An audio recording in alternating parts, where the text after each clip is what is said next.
Happy Monday. We're not having a case of the Mondays story, and you are just getting blasted in the comment section before the show even starts about the tea. And Jonathan says we need to get a tea time segment with Storey on the show. I'm not opposed to that idea. Is this news to people? What do you think I'm drinking out of this Winnie the Pooh mug every night? Since you're associated with me, I think everyone just assumes you're an alcoholic and you're drinking beer all the time. Oh. You're trying to cover your beer drinking. Like there's an episode of Sunny where they're putting wine in Diet Coke cans. And so you're just putting beer in like coffee mugs so that you think that you're drinking coffee. But I think everyone knows when you're pretty drunk. It's pretty obvious with you. I think it's fairly obvious. I did see a clip tonight where they're going hiking and Danny DeVito's character hands Mac like two different canteens, both filled with piss. He says this was a Gatorade one. Have you seen that? You know what I'm talking about? Yeah, it's the Gang Goes to Ireland. Okay, is that what it is? Yeah. There's a whole like half season of them, and it's not the best stuff. Toward the end. Anyways, this is AFC West preview, AFC West fantasy preview.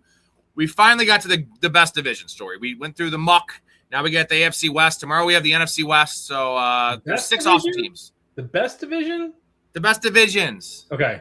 Combined. The last two. Yeah. I would say the top three teams in each of these divisions are super elites. Before we get to that, though, I do want to go through a couple of news items I saw today that were alarming and just curious. So Jonathan Brooks, the Jonathan Brooks hype train is going to be through the roof if this continues, because the quote is it's potentially being the lead back. Like, no shit, man. But you know, these casuals are just going to take this and run. And currently, Storey, we have Jonathan Brooks going ADP 110, 115, around that range. And Chuba Hubbard is going off 70th.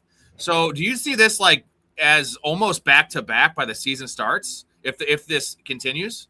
Probably. Chuba disappointed a lot of people last year. I think a lot of people are off on him in general. It's just the lack of pass catching, especially in PPR leagues. This is going to get steamed up significantly as the season goes along. He's going to look healthy. He's going to make some big plays in the preseason games, and people are going to be all about Jonathan Brooks. The problem is when the steam, when the production doesn't necessarily match the steam, that's when you get over your skis in fantasy football, and it comes back to bite you. So I like Jonathan Brooks coming out. I like him as a talent. Yet to be seen what he looks like as a fully healthy NFL player. It's a different game than it was in college, and especially with two major knee injuries in the last 3 years, it's difficult for me to go all in on Brooks. But this is a beat reporter. I haven't seen this news beat until you just put it up, but this is a beat reporter, right? Like this is what they're paid to do this time of year. Correct. To drive clicks, engagement, all that kind of stuff. So I don't put a whole lot of stock into these reports. This is a beat report per the counselor. He's just trying to, even though he's not a rookie, he has yet to play in the NFL. How many career touches Jonathan Brooks has in his NFL career? 12, maybe. Exactly. I think it's 12. Is it really 12? 12. Wow. Yeah, it is. He played 3 games, but the first game was like 2 and then 3, and then he had like a 7-touch game before he tore his ACL again. But dude, we both love Jonathan Brooks, and I'm actually higher on Chuba than most just because he made me so much money in 2024. He was one of my biggest fades last year for obvious reasons. I liked Rico. He was going in the 4th round, which is like way too high last year just based on the offense he played in. And if Chuba goes into the 80s, dude, like I am comfortable starting the year if I go early quarterback and I go all 4 receivers to start and I have to fill my RB2 spot. He's the perfect like stopgap guy. And then I fill my bench with guys like Blake Corum and all these other guys, maybe Jonathan Brooks. And I have like 5 or 6 weeks. I think I have 5 or 6 weeks of RB2 territory. Similar to what I did with Tony Pollard last year. That didn't work out, unfortunately. But who would you rather have? Chuba Hubbard or Tony Pollard? Chuba Hubbard. I think that's a pretty easy one, especially with Nick Singleton on the roster there. I'll tell you what. ADPs are right next to each other, 77 and 70. Interesting. I'd still rather have Chuba. We've seen him do it. Now we saw a short glimpse of Tony Pollard doing it at the end of the season last year when they were more competitive, but I'm not sure that carries over into 2026. This feels like a roster construction build very much. If you go, where's Barkley going? Barkley's going pick 14. Okay. So there's some risk to Barkley's profile. If for whatever reason, say for example, Achane slips to the end of the first and you loop around, you get Barkley, you go running back, some risky running backs to start. Chuba's a nice guy to put on your roster as a flex that is going to be pretty solid. Or you go Achane or Ashton Genty's got some, not red flags, but he certainly still has some risk to his profile there. This is a guy that you can go, he's going to go out and he's going to get you 12 to 14 points pretty much every single week. It feels like it's going to be a bit of a committee. I'm never a fan of locking up a backfield, right? I wouldn't draft Chuba Yeah. Hubbard and Jonathan Brooks on the same roster. Just like I wouldn't draft Tony Pollard and Tyjae Spears on the same roster. You're just Well, do you remember what happened last year? Like, remember when Rico took the job and then Chuba came back? You didn't know who to start, and both of them were kind of not unstartable. They were both flexes, and I hate that like muddy territory of like they're both getting 12 touches. Who's going to get the touchdown is really what it came down to, and that's what it might come down to with Jonathan Brooks as well in the mix. But you know what? The nice thing is, Trevor Etienne is not good at football. So I don't think this has the makings of a three-way committee. So I do like the fact that it's just two guys where, you know, there's a lot of other teams that have the three-headed monster, like potentially Tampa Bay, potentially Jacksonville. Like we don't want to touch. Yeah, we don't want to touch three-way backfields because that just muddies the water. Washington's another. Washington's Washington's a gangbang. Arizona, a four-way, dude. We do kind of expect that Love is going to take over that backfield pretty quickly. Dakota's saying sell Brooks high. Blake, I still have hope in Chuba, not just because I drafted him, but I think he can almost be back to what he was a couple years ago. Whenever someone drafts somebody, you got to take their opinion out of it. I love you, Blake, but that's a hard thing. But I feel you, Blake. I'm just giving you shit. MVP, what's up, MVP? I understand that the Brooks hype, but after 2 ACL tears in the same knee, how much burst cutting ability did he have? Well, the nice thing is Jonathan Brooks is 22 years old. So this is not a Todd Gurley late season, late career thing when he was 28, 29. Like the wear and tear is not a lot on his body. It's just on his knee. And I think he can come back from this, right? Like I'm not too worried about Jonathan Brooks' ability to get on the field. Like when he's on the field, I'm worried about his ability to stay on the field. That's the biggest concern. I'm not too worried about that per se. Like the data shows that if he comes back and he's healthy, more often than not, this is going to be a non-issue within 18 months to 2 years. I do think there is some risk of production not being pre-injury levels, and I think a recent example of that is Javonte Williams. That guy is certainly not the same type of player that he was prior to that knee. Perfect, yeah. Yeah, so I do worry that this guy, the true upside that we saw of him coming into the league might not exist anymore. What's going on, Mark? Let's get it. One more news item that's kind of pissing me off, and you'll see when I pull it up here with our Dynasty League here. DeMarcado, apparently, again, beat report, apparently is the closer to the RB2. And, we took Emmett Johnson pretty high, which in Dynasty I don't mind, Storey, because Emmett Johnson is the future there. I know you're not the biggest fan of him, but clearly the Chiefs were. And apparently DeMarcado is going to throw a wrench in this whole fucking thing, and he's going to be a relevant play. I don't believe any of this. I think DeMarcado is terrible, although his career yards per carry is very high. I'm not a fan of DeMarcado. Do you think there's any steam to this reports? Who would you bet on, Emmett Johnson or DeMarcado? I don't necessarily want to put a whole lot of stock, but I'm not willing to crown Emmett Johnson as the backup to Kansas City. We see all the time where these veterans, they have a locker room presence. They know where to be on the field. Coaches like them. They come in. They take more work than we expect. We would all love Emmett Johnson and his extremely underwhelming profile prior to last year, admittedly, to come in and be the RB2 there. But I don't think there's any guarantee. I'm not going to put Charles Goodman on a pedestal and say he knows exactly what's going on. But I would say that this is a real competition between DeMarcado and Emmett Johnson. A fifth-round pick in today's NFL is nothing. I mean, it is nothing. There's the fifth-round picks get cut all the time. So there's not a whole lot of investment, I would say, on the Chiefs side of things. I think we might be getting a little over-enthusiastic about Emmett Johnson just based on the landing spot versus the draft capital. Let me push back a little bit. A fifth-round pick in last year's draft, in this year's draft, 2026, for a running back was essentially a third-round pick because that class was garbage and no one was taking running backs. So, the fifth round, I'm not putting too much stock in the fifth-round draft capital. I just trust the talent. I know Emmett Johnson is a really, really good pass catcher, and DeMarcado is okay as well. But at least early in the season, I think he's going to get his opportunity, and I'm going to trust the fact that Emmett Johnson's the better back. And I don't expect him to hand the reins over to Emmett Johnson if Kenneth Walker went down week 2. If he goes down week 9, I think Emmett Johnson's going to carve out a nice enough little role, which I know you love, Storey, down the road sometime. And he's gonna take this and be the 70% back, which is fine. I'm going to trademark that phrase, but also I would counterpoint. I don't know that I would agree with that. That this is a situation that screams ambiguity, and I'm just not ready to, even in week 7, 8, 9, 10, 12, whatever it is. Emmett Johnson is a rookie, and Andy Reid is not exactly the most rookie forward or rookie-friendly coach in the league. So if DeMarco's doing all the right things in camp, to me, this might be Emmett Johnson being inactive on game days. Derek says Emmett Johnson headed to Jaden Blue territory. Don't say that. We don't want to hear that, dude. That's just it's a kick in the dick, man. I don't think so. Jaden Blue is a knucklehead and not a good. He's just fast. Like Emmett Johnson's an actual good football player. You heard it here first. He is. Go watch the film. Dude's awesome. Not the most athletic guy in the world, but athleticism will get you inactive. If you're just an athletic player, will make you inactive. If you're a decent football player, that'll make you see the field. That's what I'm going to bank on.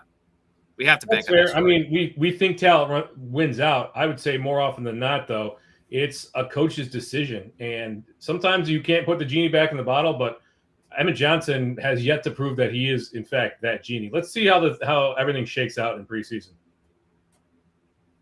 We will. I think that Dixon, my ass, is definitely swarm. I think he would fit in. Blake Fisher, swing tackle. Absolutely. Okay.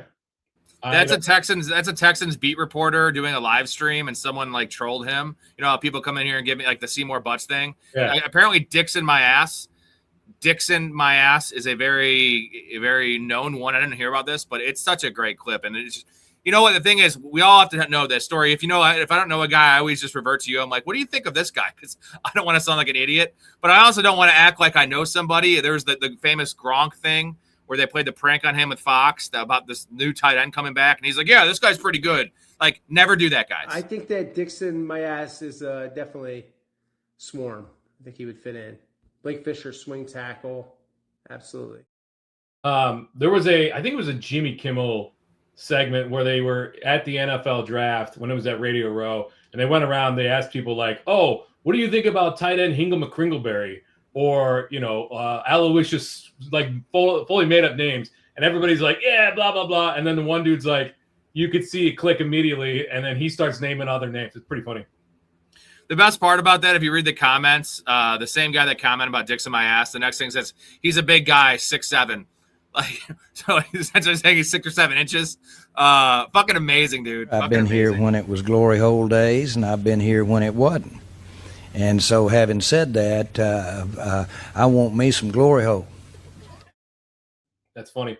I was at I want me some dicks in my ass. There was, what the Chicago Snowballs are? They're in a league like the Savannah Bananas. You know what the Savannah Bananas are? The no. You know what the Savannah Bananas are? I know what Hannah Banana is. You don't know? Well, okay, that's showing your age there. Savannah Bananas, they're like a entertainment baseball team, and there's a whole league. They do trick plays. Oh, okay, yes, I know. Well, there's a league that has like, I don't know, half a dozen teams. Chicago has one, Snowballs. I went to the game at the Cougar Stadium on Saturday night. It's pretty entertaining, pretty fun. I got a little low after a while. Anyway, they got a monster guy that plays like third base or whatever, and he's number 67, and so he's like number 6, and he's like 6'5" or whatever. So it's like 6'7", and everybody in the stands is going absolutely bananas. People love 6'7". Dakota loves Emmett Johnson, and he's saying, will it be the LaShawn McCoy clone Emmett Johnson getting the workload? He is LaShawn McCoy without the breakaway speed, which was a big part of LaShawn McCoy's game. That's pretty high praise, but I know Dakota was as high on Emmett Johnson as I was. So me and Dakota also know ball, so we're gonna stand by that one, huh? Stand by your man. We have on our dynasty team story, so you must have believed in him a little bit, or the situation probably. Yeah, dynasty's easy. DeMercado's gone after this coming year, so I'm not too worried about that. He might get cut before the year anyway. I think that Emmett Johnson could be a cap casualty or game day inactive. Of Peyton Manning, Aaron Rodgers, and Tom Brady, who is the best? I mean, those are the three of the top 5 quarterbacks of all time, if you ask me. Tom Brady's the GOAT, but I will say this. I think Aaron Rodgers is the most talented of all those guys. Arm talent. Would you agree with that? Arm talent, certainly. The most cerebral, that one is a real conversation between Peyton Manning and Tom Brady. No, that's Peyton Manning. Peyton Manning's the most cerebral. Tom Brady was just like a 9.5 out of 10 on everything, right? Like on every single attribute, and had a stronger arm than Peyton Manning. So Peyton Manning had the worst arm of the bunch. Tom Brady was a click below Aaron Rodgers. Aaron Rodgers had that really quick release and, the mobility he had. And I'm not saying he was Michael Vick or anything, but compared to Brady and Manning, Aaron Rodgers was much more mobile in his prime. Well, even Manning, his arm talent wasn't terrible until that neck injury. That really sapped his arm strength significantly. But Tom Brady had a cannon his whole career, and like Peyton Manning had a plus arm, but it was never a cannon. You know, he beat you before the play even started. That's what Peyton Manning was. Like, he just knew where he was going to go, the timing, the accuracy, the touch, all those kind of things. That's what he had. And how would you rank this, though? Brady, Manning, Rodgers, just based on the Super Bowls? Brady, Manning, Rodgers in that order. Agreed. Okay, yeah. So I did know about this. I didn't know they were called the Savannah Bananas. That's a weird name. Jonathan says, random hot take, Antonio Williams is going to be a top 2 rookie, 10 to 14 points per game. And if Washington doesn't pick up another wide receiver, he was a top draft prospect going into senior year, and then got hurt a lot. I didn't love his tape. And, you know, he played some big ball there at Clemson with, you know, the big boys. He's good. I mean, opportunity is huge for him, right? He has that. He's tied to Jaden Daniels. If they don't bring anyone else in, they have to bring someone else in, though, right? Like, I was reading a tweet that said, try to convince me that Washington isn't bottom 3 in the skill position group. Running backs, obviously bottom 3 because they have nobody. Rashad White and fucking Katron Allen. Wide receivers, okay, Terry McLaurin's elite. Not like a top 12 guy anymore, but they have a top 15 guy in Terry McLaurin, and then you have literally a rookie who was a 4th-round pick. They have Luke McCaffrey, and their tight end's Chick Okonkwo. Like, their tight end's Chick Okonkwo. So their tight end group's trash, their wide receiver depth's trash, and their running back room is god-awful. And they're really setting Jaden Daniels up for success, aren't they, Storey?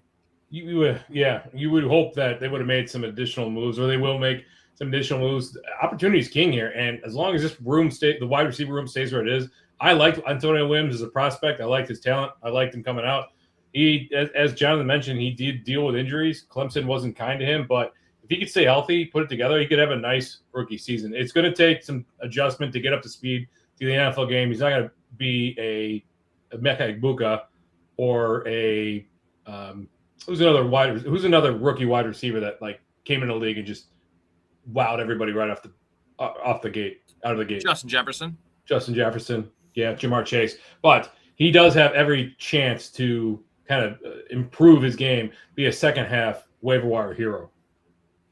There's an argument you can make if they don't bring anyone else in. He actually has more catches than Terry McLaurin. Terry McLaurin will lap the field in terms of fantasy points because he's going to have, you know, longer or higher ADOT and more touchdowns and all those kind of things. But if they don't, we got to see if they bring someone in. That's the biggest key. Is Brashard Smith dead from Mouth? What's up, Mouth? Yeah, he's dead. He's officially, they buried him. He's probably going to get released, right? Which is weird because he's a second-year player now. And I thought he was an electric pass catcher, but they must know something we don't. He's just not trusted in pass protection. You can't run the ball up the middle with him, whatever the case may be. And I think both those things are true. Yeah, they didn't really utilize him his rookie year. Very late round pick. I think he was a 7th-round pick. Correct me if I'm wrong there. There's really nothing tying him to the organization. He's as dead as any dead animal that's ever died. Whoa. Go to Brady's most accurate quarterback of all time. The stats would bear that out. That would bear that out. And then this is true. This is the point. Derek says Brady has a Jordan Mamba mentality. That's what separated him, in my opinion. And the best example of that, Derek, is off the football field. Look at him as an announcer. How bad was Tom Brady year 1 as an announcer? You couldn't listen to it. Yeah. How good is he now? He's fucking awesome now. And that's because Tom Brady has the best work ethic. If you tell him he can't do something or you challenge him and you motivate him, that's the Jordan thing, right? Of like making up narratives to like crush your opponents. And Tom Brady's taking the booth way more serious than anyone else. And it's very apparent. And that just shows who Tom Brady is. And that's what got Tom Brady to where he is. You know, like doubted 6th-round pick. Doubted that awesome picture of him in underwear, like looking awful. Doubted, that's Tom Brady for you. Yeah, and he's still doing the TB12 whole thing. I'm not a huge fan of the supplement thing, but his diet is all like seeds and nuts. Like he's gonna be one of those guys. He's a fucking chipmunk, dude. He's a squirrel. He's gonna live to like 110. It's gonna be wild. We're gonna be talking about Tom Brady in 70 years. He looks great, and I don't think Tom Brady is very good at golf. I've seen the golf video. He's like an 8 handicap. I guess that's pretty good compared to most people. If you're listening, Tom, I will play Tom for $100,000 if you guys fund the operation straight up all day long. He's fine. He's an 8 handicap. He hits it really far. How good is Mahomes? Mahomes is a pretty good golfer, right? Yeah, I'm sure. I know Steph Curry is pretty much the crown jewel of all these top top athlete golfers. All these top end skill position not skill position, but it feels like every quarterback is just like an amazing golfer. And I guess you kind of have to be, right? Hand-eye coordination, reaction time, flexibility, all that kind of nonsense. Yeah, I would say the best golfers are hockey players because that swing translates like none other. But yeah, quarterbacks are generally the best. Baseball players? Basketball players typically suck. Steph Curry is that perfect blend of like he's 6'3", so like he's a huge golfer, but he's a smaller basketball player. Right. But Steph Curry hits a 340, dude, and like he is a big guy. He's a huge guy. I would pay good money to see Wemby swing a golf club. That would be hilarious.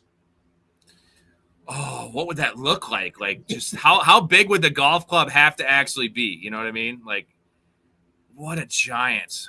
We have a slight against myself in the comment section. Rob's diet includes a lot of nuts from how he talks. I mean, it's true. It's really unfair.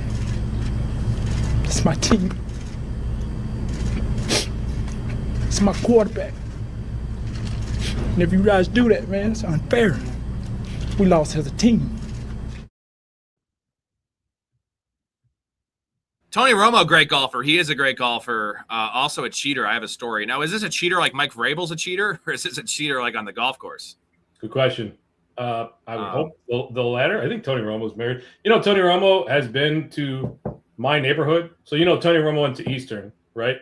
Mm-hmm. He went to college with the people who used to own the house across the street from me. And so before Romo was like huge in the NFL, he came over they had a party once. I wasn't living here at the time, but they told us all about it. Oh, I was going to say he might try to seduce your wife from what Derek's comment. All right, ready to get to the AFC West, man? I'm excited. This is a lot of good stuff here. Let's get to the AFC West. So, Storey, I want to hear your pulse in the division. I'm going to give you the odds for the division here. We have the Chargers plus 180, Chiefs plus 180, Broncos plus 220, and Raiders are 22-1 odds. You're a Broncos guy, right? I think I have to be, although the Chiefs they made a lot of moves in the offseason to improve the defense. They freed up a lot of cash. They got a lot of picks. So they definitely did. Now, we will talk about it. They definitely could still use some receiving help. But the Raiders basically aced this offseason. So I don't think they'll compete for the division by any stretch. But they've got, new quarterback coach combination. They could make that climb out of the basement. We'll see. Both the Broncos and the Chargers kind of rested on their laurels a little bit. Minimal moves across the board. The Broncos really couldn't do much to improve the defense. It was one of the best in the league last year, but they didn't. I mean, they made one big splash play on offense. We'll get to it. So for me, I think it's everything considered. I'm still a little worried about Mahomes' production to start the year. And it does look like he's pushing to be back week one, but I still think it's the Broncos division to lose. Chiefs are tied for the best odds to win this division. Is this Chiefs love, or is there anything behind this? Because the roster isn't great, all things considered. Patrick Mahomes' injury it's all great reports. We get that. I actually believe these reports. Sorry, I told you this in December, and you were like, no way. It's modern medicine. It's the best athlete, one of the highest paid and just, biggest athlete in the sport. Like, if anyone's going to get ready, it's this guy playing quarterback. But plus 180 for the Chiefs is blasphemous. Like, the Broncos would have been in the Super Bowl last year had Bo Nix got hurt. The Chargers are going to be so much better. They actually have offensive line, both their tackles. Justin Herbert hopefully won't get hurt. They also have a good, awesome, elite offensive coordinator, we think, in Mike McDaniel. Like, young talent all over the place, a Harbaugh-led team, which is going to be disciplined. Why are the Chiefs in the same conversation and actually ahead of the Broncos? Because I would put the Broncos ahead of the Chiefs. Yeah, I don't know. Chiefs love, it seems. I mean, they've not had a 1,000-yard rusher since Mahomes took over as a starting job in 2018. That speaks volumes about how they've been able to win in that division. People believe in Mahomes coming back. People believe in Andy Reid. They've put some pieces in place to improve, especially on offense. Again, I would have liked to see them address the receiving room a little bit, which they kind of left. They're kind of in a weird spot right now. It just kind of feels like, all right, well, the Chiefs were 6 wins last year, and that was a fluke. Let them bounce back and absolutely win the division. I guess because the Broncos won on the backs of defense, it doesn't really, in the minds of bettors, it's not really impressive as a team going out there and absolutely dominating on offense. Tom Brady is the only owner that has figured out how to be a broadcaster of his own team's games while interviewing opposing teams' players during their game prep during the week. That is, you know what? The guy is he's just a Renaissance man. He could just do it all. Yeah, I don't get it. And I know that he doesn't call the Raiders games, either home or away. I don't think it doesn't matter. You get unbridled access, not unbridled, but you get access that no other owner gets in the league. I don't know how he managed to negotiate this. I am flabbergasted that more owners aren't like screaming from the rooftops about how unfair this is. It's just wild. Dude, so I have a buddy that was a member at Elgin, Mario. His name's Mario. He was like 29 when he joined, and he's ahead of some of the production trucks, and he calls like Final Four games, like some big games, NFL games, Cubs games. And all of the crew they're not able to bet on sports because they have intimate knowledge that other people don't have, and they have to be careful about like what they text, and not to the level that athletes do about like injury stuff. But like he's in the truck. Like Tom Brady's Tom Brady. He's an announcer, so it's like he's telling me all these rules, and this is before Brady became what he's become now as a broadcaster and an owner. But like putting the pieces together, this is just shady. Like this is just a conflict. The definition of conflict of interest. They're gonna put this shit in the dictionary in like 10 years. Like how can they allow this to happen? Yeah, everybody just seems to be okay with it. I guess that's the new NFL. So. Maybe we'll get some other owners out there. We'll get Arthur Blank out there broadcasting one of these days. Wouldn't that be wild? It's like a funeral. Arthur Blank. Oh, my God. Al Davis from the grave. Oh, yeah. It's like that fucking guy's fast, man. Who is the Colts owner? Jim Irsay? Jim Irsay. All pilled up in there, taking fucking he looked so old, but he was not. He was younger than my dad. He was an alcoholic who took pills every day, like 10 pills a day. Like that dude was popping pills, drinking liquor, living the life. Actually, you know what? I commend you, Jim Irsay, because I'm jealous. I want that life. And that brings me to my next point. Don't smoke crack. The thing is I could actually have that life right now. I don't have to have millions of dollars to take pills and drink. I just got to add pills in my repertoire. I already drink. I'm not a big fan of pills. GM, how do I join the Discord? Is it Zelle or what? Can you guys help me out in the chat? The link's in the description. You have to go to the Patreon. That's the easiest way. You just sub to the Patreon and find the tier that works for you, whatever you're looking for. Based on if you want bets, that's a $10 tier. If you want to play leagues with us, it's a $10 tier. If you want the whole shebang, become a fanatic. Just in the Discord, it's $5. It is the semi-pro tier. So help me out in the chat if you could. Thank you, Hetzer. Let's go to the AFC West preview story. We're going to go team by team here. Let's start with the Denver Broncos, who they're your pick to win this division at plus 220. They were 14-3 last year. Somehow they have worse. They have the third best odds to win this division. They were 14-3, 401 points scored, 311 points against. And this team got better. I know they didn't do a lot of free agency, but the Jalen Waddle trade is huge to me. Yeah, do you think that's enough to put them over the top?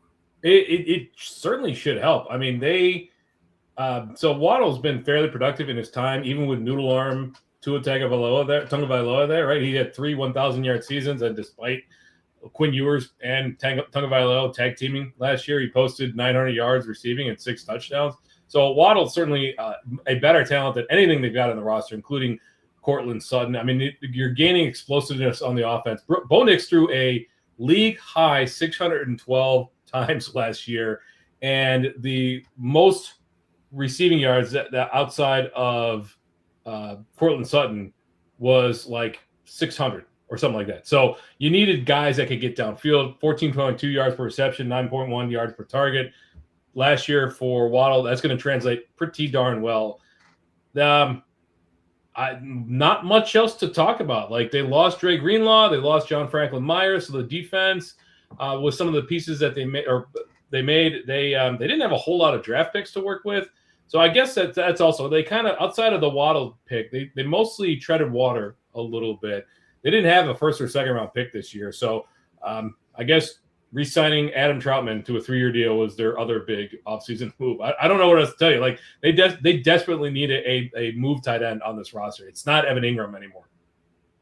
But they have a top 5 defense, right? Almost certainly a top 5 defense. They were top 3 last year. Again, they lost Greenlaw and Franklin Myers, but they made some moves in the draft, and Yeah, I mean, top 5 at the very least, I would think.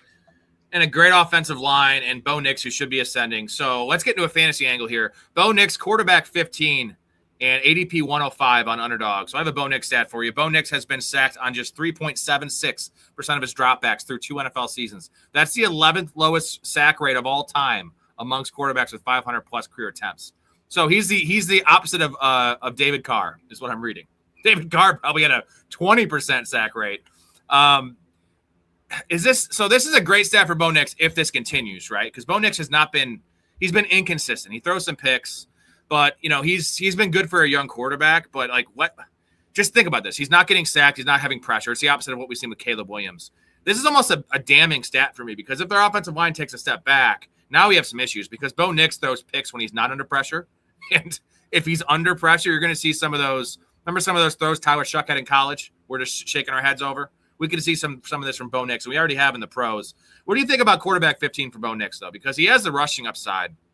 He's not exactly Lamar Jackson, but he's in that Justin Herbert, Trevor Lawrence realm, I would say, of 450 yards a year, rushing yards a year. And he does have, 3 to 5 rushing touchdowns pretty much every year. Maybe that goes up even. So maybe quarterback 15 seems free. Maybe it goes down with the ankle injury. It's tough to say. I mean, are you worried about that though? Long term? I'm worried about that a little bit. 450 yards rushing is a fairly decent amount. So if they pare back on that even a little bit, that could limit his upside. He's in the streaming conversation, so quarterback 15 seems about right. He was 15th in yards per play and 17th in net yards per pass attempt last year. So middle of the road quarterback, middle of the road draft price seems pretty even to me. I mean, if you're waiting on quarterback, you could do worse than Bo Nix. Although it's in the same vein, who's going around him right there? Well, so I'm comparing him to the guys going inside the top 12, specifically Trevor Lawrence and Justin Herbert, which we'll get to Justin Herbert in a little bit. And the passing number, so Bo Nix over-under in Vegas right now is 3,500 yards passing.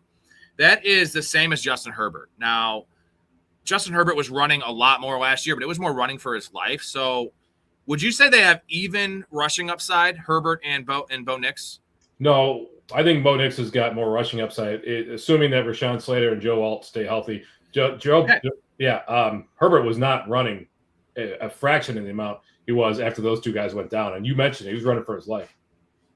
So why is Justin Herbert going quarterback 9 and Bo Nix going quarterback 15, right? So would you say Bo Nix is a value or Herbert's overvalued or both? Both. I think both. They should both be going at quarterback 12. I think Bo Nix is probably a slight value. We got to think back, man. Justin Herbert has not been a solid fantasy starting quarterback since his rookie year, and he's been in the league for a long time. So I understand that you've got your 2 starting offensive linemen back, and that's great. And you got Mike McDaniel, fine, whatever. But you're telling me that all of a sudden Justin Herbert, who's been a perennial quarterback 12 to 16, he's going to vault himself into the top 10. I understand people are really excited about this Chargers offense. I think we might be getting a little too excited. Yeah, I think maybe what people are banking in is how good the Broncos defense is for the Bo Nix ADP. And it's you won't have to do too much. I think that might be a factor, but I think we're both in on Bo Nix.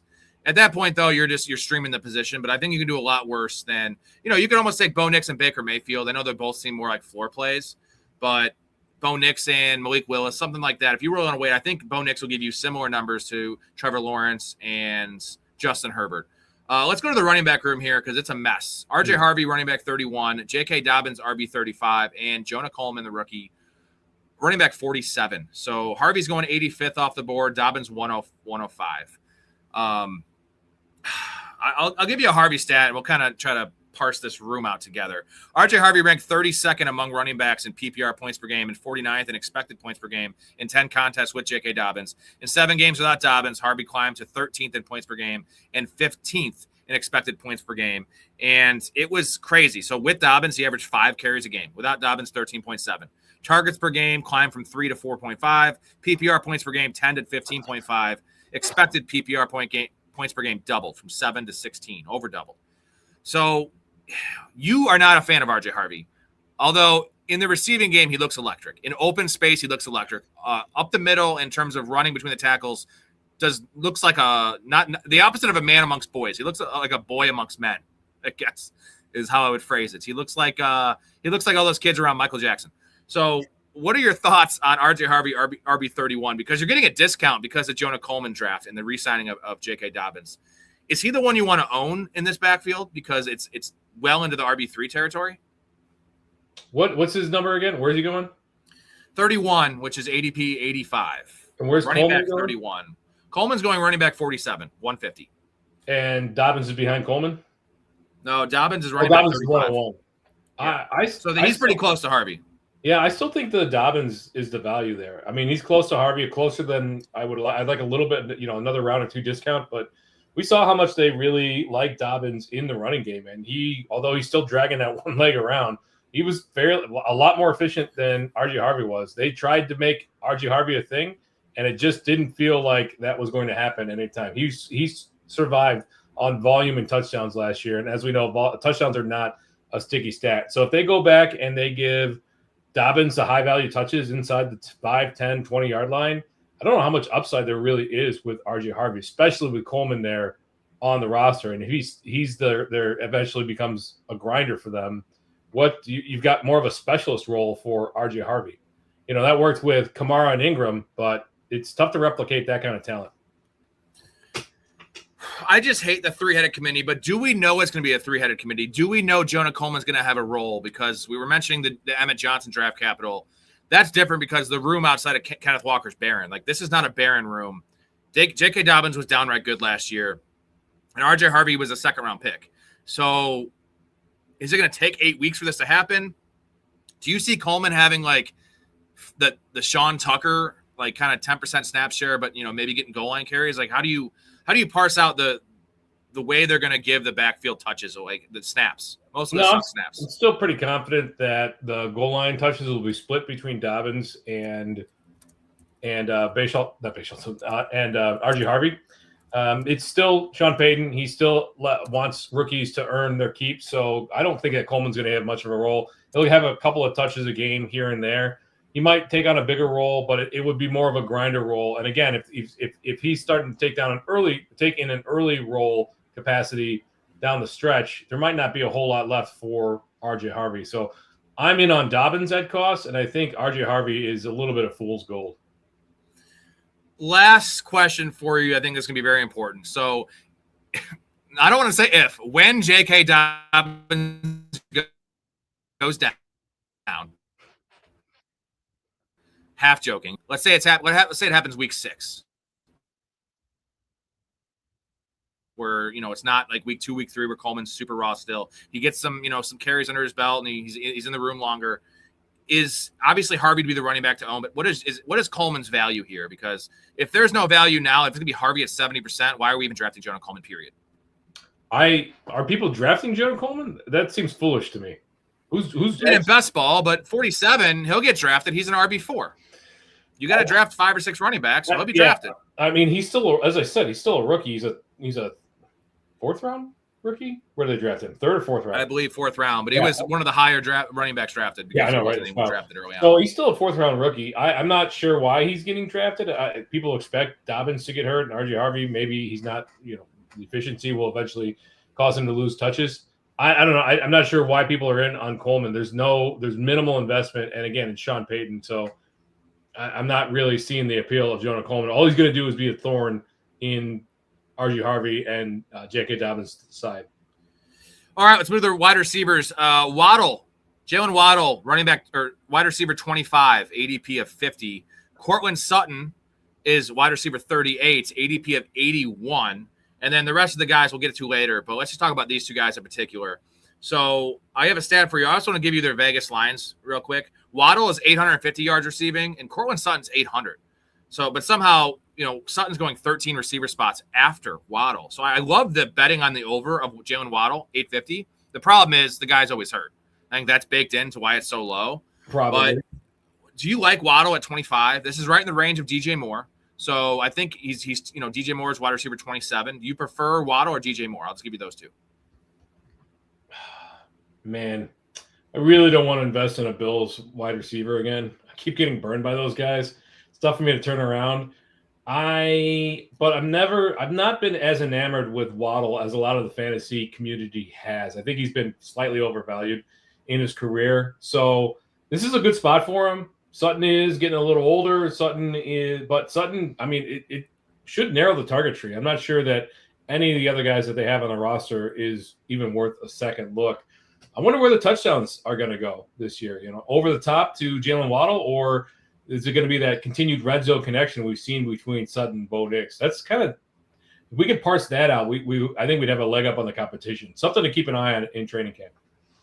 And let's not forget, Cortland Sutton had a really nice start to his career. Then he had that ACL injury. It took him 2 years to come back from that. Since then, Storey, Cortland Sutton has posted a touchdown rate of 9.5% in 3 straight seasons, which is bonkers.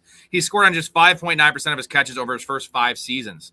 So that's a really high number. And he is that archetype of player, though, right? He's not a high volume guy, but he's used a lot in the red zone, big plays, contested catches, jump balls, all those kind of those routes. And he's a monster of a man. And Bo Nix is not afraid of throwing the ball up in traffic. So Cortland Sutton, wide receiver 38, it's a floor play, right? Because you're going to have a lot of inconsistent weeks. If he doesn't catch a touchdown, is he really going to crack 10 PPR points? I would guess no. Most of the time. But the price, if you look, I mentioned Jalen Waddle's at 850 receiving yards. Sutton's at 800 for Vegas. So, like, Sutton seems like the value, especially in half PPR. So I'm much more about Cortland Sutton in half PPR. I'm going to give you a name here. Cortland Sutton or DK Metcalf. They're going back-to-back. Who do you want? Cortland Sutton. See, I want DK because I think there's a better chance DK is the number 1 there, where I know Waddle's the number 1. Dude, they traded a lot to get Waddle. They're paying him. I get that, but I think there's about as much chance of DK Metcalf being the number 1 there as there is Cortland Sutton being the number 1 because of due to injury concerns with Jalen Waddle in Denver. Michael Pittman gets nicked up too, though, bro. I know, but he's older. But if it's tough for me to call DK Metcalf the number 1 even last year when he was the only game in town. That was a rough year. Are you besmirching DK Metcalf in my presence? 100%. DK Metcalf Jr. That's what I'll call him from now on. You need to chill. Buddy. Am I wrong? No, you're not wrong. Am I wrong? You're not wrong, Walter. You're just an asshole. Okay, then. You just take it easy, man.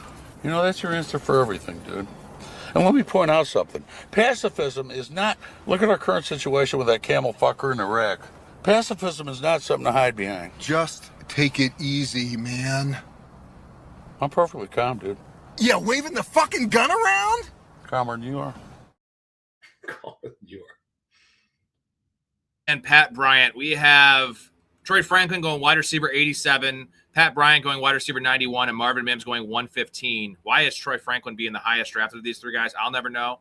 Marvin Mims is never going to be a full-time player, especially not with the addition of Waddle. But Pat Bryant's the guy I'm interested in playing that slot role. The team does not have a true tight end. We're going to get to that in a second. But Pat Bryant has a role in this team. The problem is he started getting hurt a lot at the end of last year. Yeah. Concussion issues, soft tissue stuff. So who's the guy that can emerge? Because Waddle has not stayed healthy in his career. There's a chance that one of these guys is going to be thrust into a bigger role. Who would that be, and who would be the most valuable if they got that role?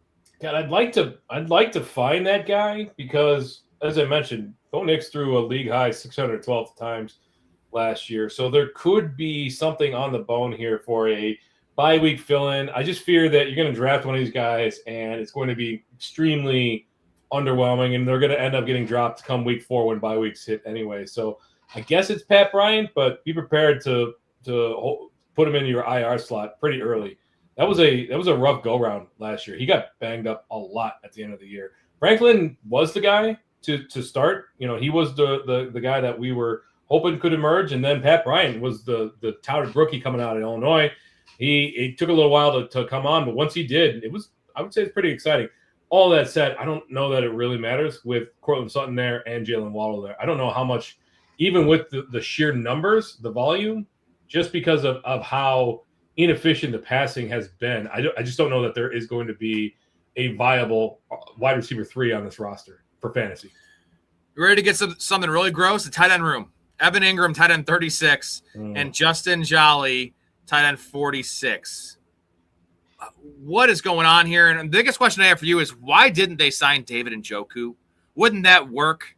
Like, get a real tight end in the building, because obviously they're not thrilled with Evan Ingram, but they keep him as a starter, and then they draft Jolie. I think it's Jolie. They draft Jolie, who we actually have on our dynasty team. We like him, mostly because we hate Evan Ingram. But are they just not going to use a tight end? Sean Payton loves tight ends, but now he's not going to use a tight end. So what do we do here? Is Evan Ingram the value of the century? No, I mean, Evan Ingram, even in a tight end friendly scheme, had 50 receptions for 460 yards and a single solo, one individual stinking little touchdown last year. I think we got to keep an eye on the. There's not anybody really on the free agency market, but a trade market does seem like they might go after one of these pending free agents, Kyle Pitts, Hunter Henry. Like, you keep an eye on those two guys that are potential free agents. If Denver's in contention and the other teams feel like they could improve their roster, maybe especially Atlanta, if the season starts slipping away from them, or if Minnesota has another kind of mediocre year, it would not surprise me to see like TJ Hawkinson get added to that tight end room. I don't want him to go there. I don't want him to go there. He'll be bad there. He's a pending free agent too. So yeah, another reason to love TJ Hawkinson. Contract year, baby. Let's go. I always bring up TJ Hawkinson. Nonsense. I can't wait to be shirtless in the show and just TJ Hawkinson. Let's go. So I was more speaking best ball though. Evan Ingram should be drafted. My concern is they bring someone in, but there's really no one to bring in, right? At this point, I'm trying to think, is there any tight end to bring in? Like, that's not. Why didn't this team sign like Michael Trigg? I mean, they're because he was undrafted. There's just, I don't know what they're doing here with this tight end position, and Evan Ingram seems to be the answer. There's no big name free agents out there right now, but we could see a trade, especially as a trade. When's the trade deadline? Like early November, late October, something like that. But he's still going into the year as a starter, so I'm going to start drafting Evan Ingram in best ball now. Thinking about it, because I wouldn't waste. It's still going to be. It's when you can get him with your last pick as your tight end 3. I mean, he could have spike weeks. He can score touchdowns, maybe more than one. He can score touchdown, singular. That's what he did. So, dude, there's no upside. Like they added talent. They didn't lose pass catching talent. They added talent, and he had one touchdown last year. I'm not fooling myself thinking that it's some miracle he's going to be able to turn it around this late in his career. Ooh, Jonathan's got a good point, because I don't think they'd part with Ferguson because they love Ferguson and he's a really young player, 23 years old, I believe. But they could get a Tyler Higbee, right, from the Rams. The Rams could use a 6th-round pick. They don't have any picks. Yeah, they could use a 6th-round Davis pick. Allen, they could do that. Maybe even Parkinson. I like the Higbee move. I think that'd be a nice addition to that pass catching room. Yeah. Let's get Jonnu Smith's a free agent. So that could be an answer, right? Jonnu Smith. Is he a free agent? Not very good, but yeah, he was released by the Steelers, so I don't think anyone signed him. Huh. How about that? Shout out to GM for signing up for the Patreon live on the stream. We love it. We love it. Appreciate you. I will send you the email if you're still in here. I'll send you the email invite to the Discord once the show is over. Extractions fears that Bo Nix won't be the same after his injury. I'm not too worried about that. It's an ankle. Like, it was nowhere near as bad as Dak Prescott's. Now, Dak Prescott's mobility has taken a step back since that injury, but Dak Prescott's been fine for the last 3 years. You like that comparison? Do you think that's viable, Story? Because that was a nasty Dak Prescott injury, and this Bo Nix injury, I mean, he was fine, and then after the game there was a fracture.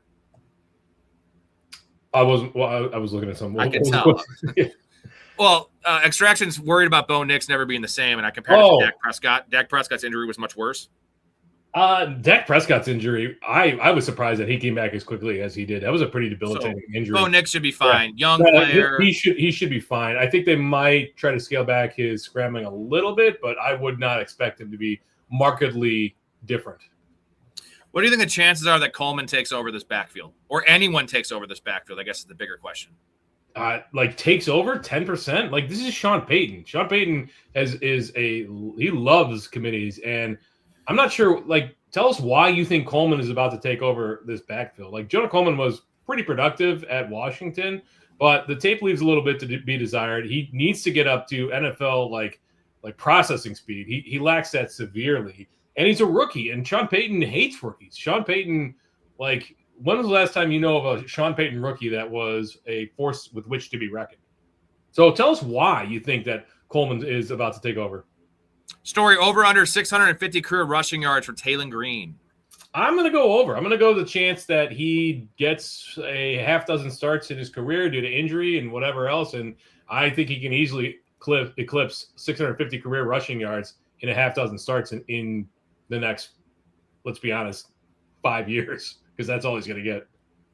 We also forgot about Dak ripping his hamstring off the bone. The guy's had a rough go of it, but you know what? I still love Dak for fantasy. Those receivers, man, he has 2 receivers going top 12. You know what that tells me? Besides the fact his Vegas number is the highest passing yards, that he has to be productive, and he could be quarterback 7, and one of those guys won't even meet their ADP. Like, for them to both meet their ADP, doesn't Dak have to be a top 5 quarterback? I think so, and that's why I'm worried about where those guys are being drafted. Specifically, George Pickens, I think we're both more worried about. All right, we have to get to the intro, and then we're going to get to the Kansas City Chiefs right after this.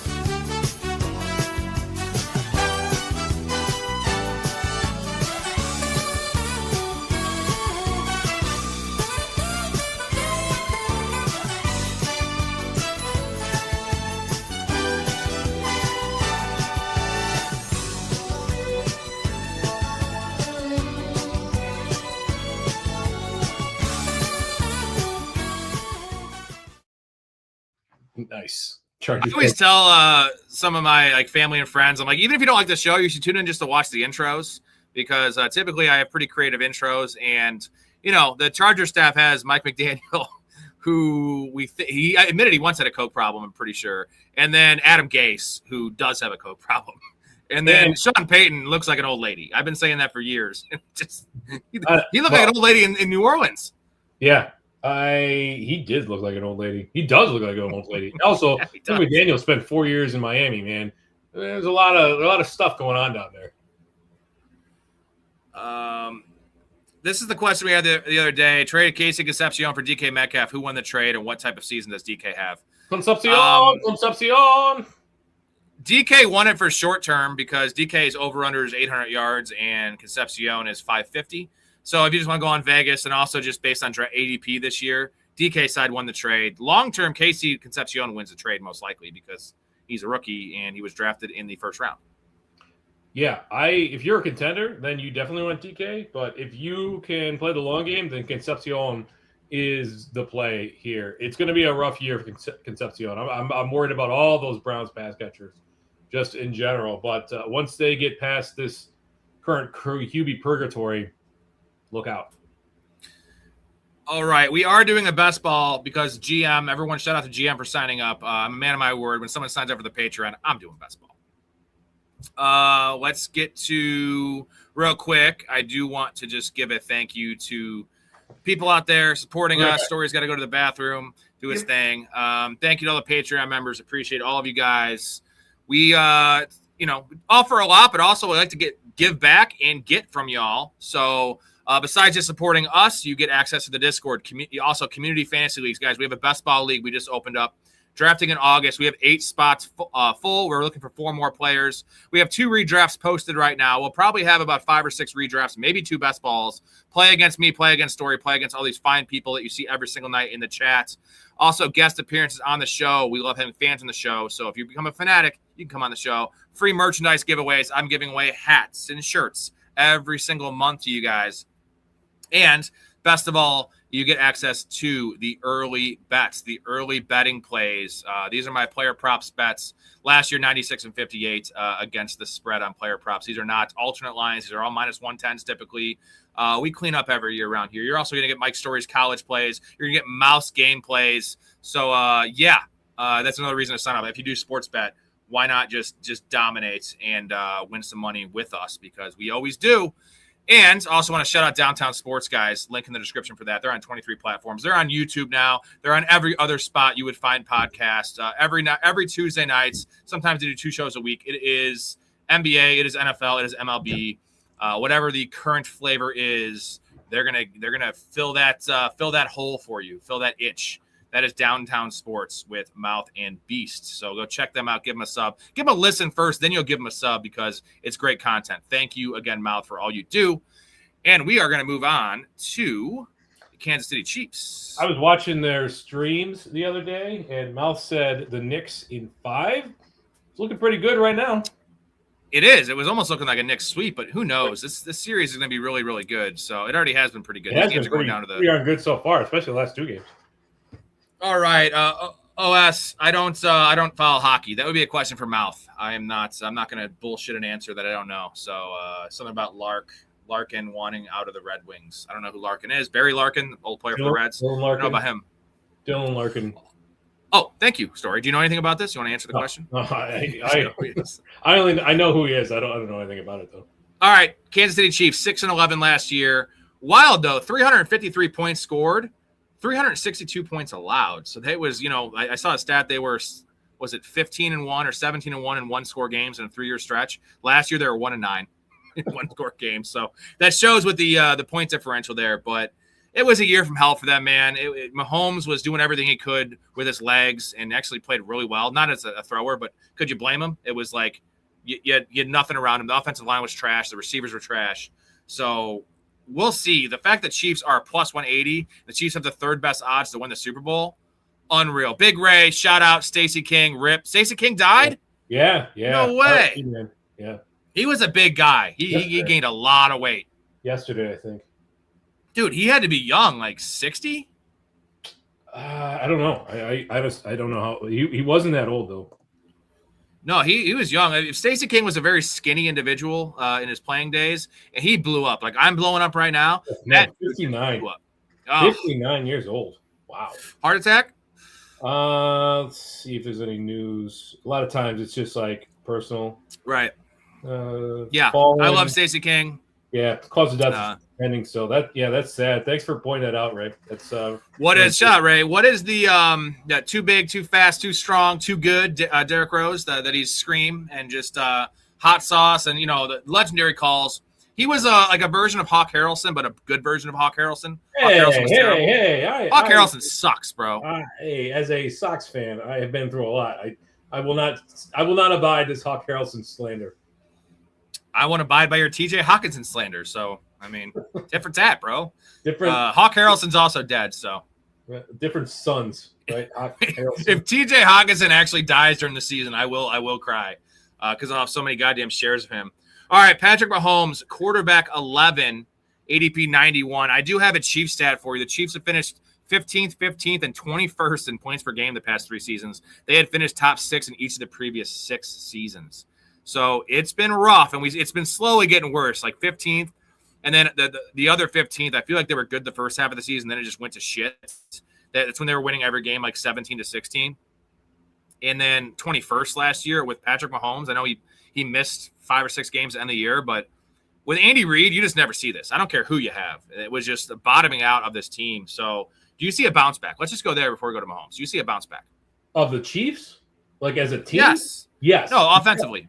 Oh, offensively, I have some lingering concerns. They did a lot to upgrade the defense, and their big plan in the offseason was let's take pressure off Mahomes, right? They knew what they wanted to do. Let's upgrade the run game, and they did that by signing Walker and adding Emmett Johnson in the draft. Apparently, Amari DeMarcado is the next coming there. But they added, in the defensive side of things, they added a significant couple of pieces with Gilman at safety and Tonga at tackle there. They, Spagnuolo's a good defensive coordinator. They needed to get more athletic up front, and they did that in the draft with Thomas. It gives them a lot of speed off the edge there. So the defense should be better, and I think they did that purposely to take the pressure off Mahomes, especially to start the year. So while I see a bounce back for the team as a whole, I'm not sure that it's going to be careening into the top 6 offensive teams again, like we've seen with the Mahomes team in the past. A career high at 22% of Patrick Mahomes' fantasy production last year came via rushing, which is like a Jalen Hurts stat. Like, this is crazy because I have a chart here of since 2018. It was 8, 10, 10, 11, 12, 11, 12%. Nothing higher than 12%. And the highest he had before this was 2024. There's a trend here. Offensive line went to shit. Passing game weapons, have left in Tyreek Hill and then just been suspended and hurt. Rashee Rice, you clown. So this is not going to continue because he's coming off an ACL. So now we have an issue. Quarterback 11, is there value here? Or is this dead? Because we took him in Dynasty per my request. This is Dynasty, though, not redraft. I will take him in redraft too. I'm betting on Patrick Mahomes. I am betting on Patrick Mahomes. I'm not. I mean, it would not surprise me to see the Chiefs have a winning season or even win double-digit games this year. But I think it's going to come on the back of the defense and the offense slowing the game down, being very deliberate and decisive in limiting the exposure for Patrick Mahomes. I think they're going to be pretty concerned about that, especially in the first half of the year. They needed receiving help, and they did not address it at all. I mean, outside of Xavier Worthy and Rice, which question marks about both those guys, they've got Tyquan Thornton. The rest of the wide receiver room has a career 5 catches for 73 yards. It's Jalen Royals, rookie Cyrus Allen, and you ever heard of this guy? Nico Remigio. Oh, yeah. He's my roommate in college. And we also have Travis Kelce, who is dusty as shit. So 36 years old. 36 years all right, old. one more Mahomes stat before I have a major question to ask you. So Mahomes posted career lows last year with 62.7 completion rate, 73% adjusted completion rate, 74% on-target throws, and a 70.7 Pro Football Focus passing grade. What are the chances Patrick Mahomes is top 5 fantasy quarterback this year? If he starts week 1, what are the chances? You can't say it's 0. It's Patrick Mahomes. No, it's not 0, but it's pretty tiny, 10 to 15% as a top 5. There's too many good quarterbacks in this league.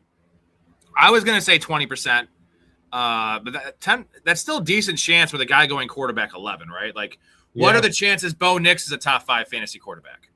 Oh, I'd put it right in that same range, 10 to 15%. Trevor Lawrence, 20%? Slightly higher, 20%. We saw it because of the rushing and especially the rushing touchdown, which, again, I know we're not a sticky stat, but I'm not enamored with Bashal Tutin and Chris Rodriguez like a lot of people are. So are you touching Mahomes at 11? If you're waiting at quarterback, and obviously if you wait, usually you take 2 if it's deep benches. Could you see going Mahomes and Bo Nix or Mahomes and Jared Goff or something like that? And Mahomes could be – you're not seeing him as an upside play. I am. Where's Stafford going? Stafford's going quarterback 14. Is it reasonable to think you can get Stafford and Mahomes and not give up a ton of value in opportunity costs? Because that would be Goff, as you mentioned. Like, it's going to be – I think he's going to rise as draft season comes nearer and a lot more casual. And he's been participating in 7-on-7s, right? When they get to mandatory stuff and he's participating, et cetera, et cetera.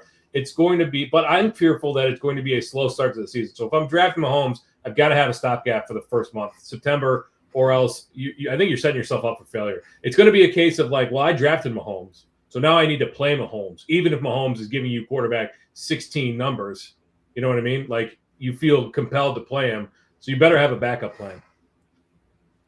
Big Ray is really shaken up by this Stacey King news. I kind of am as well. I just found out about it on the stream, so we love you too, Ray. And also, we will talk about your Dynasty team as well as everyone else's on Thursday night. We're doing the Dynasty Recap Draft Grade Show, having everyone on that wants to come on. Storey, when you get back from your little shindig you have, come on. We're going to talk some shit, have some good times, and figure out who had the best team, who had the worst draft, best picks, worst picks, etc. It's going to be a good time. So Thursday night, Ray, I'll get in touch with you and we'll figure that out. Vegas says, is there a better defense? They will have. Is there a better defense? They will have to step up. Mahomes won't have to play catch up every game anymore. They have Walker to run 20 carries a game. Damn straight, which is going to segue us into our boy Kenneth Walker, who we're both really high on this year. Kenneth Walker is running back 10, ADP of 17 overall.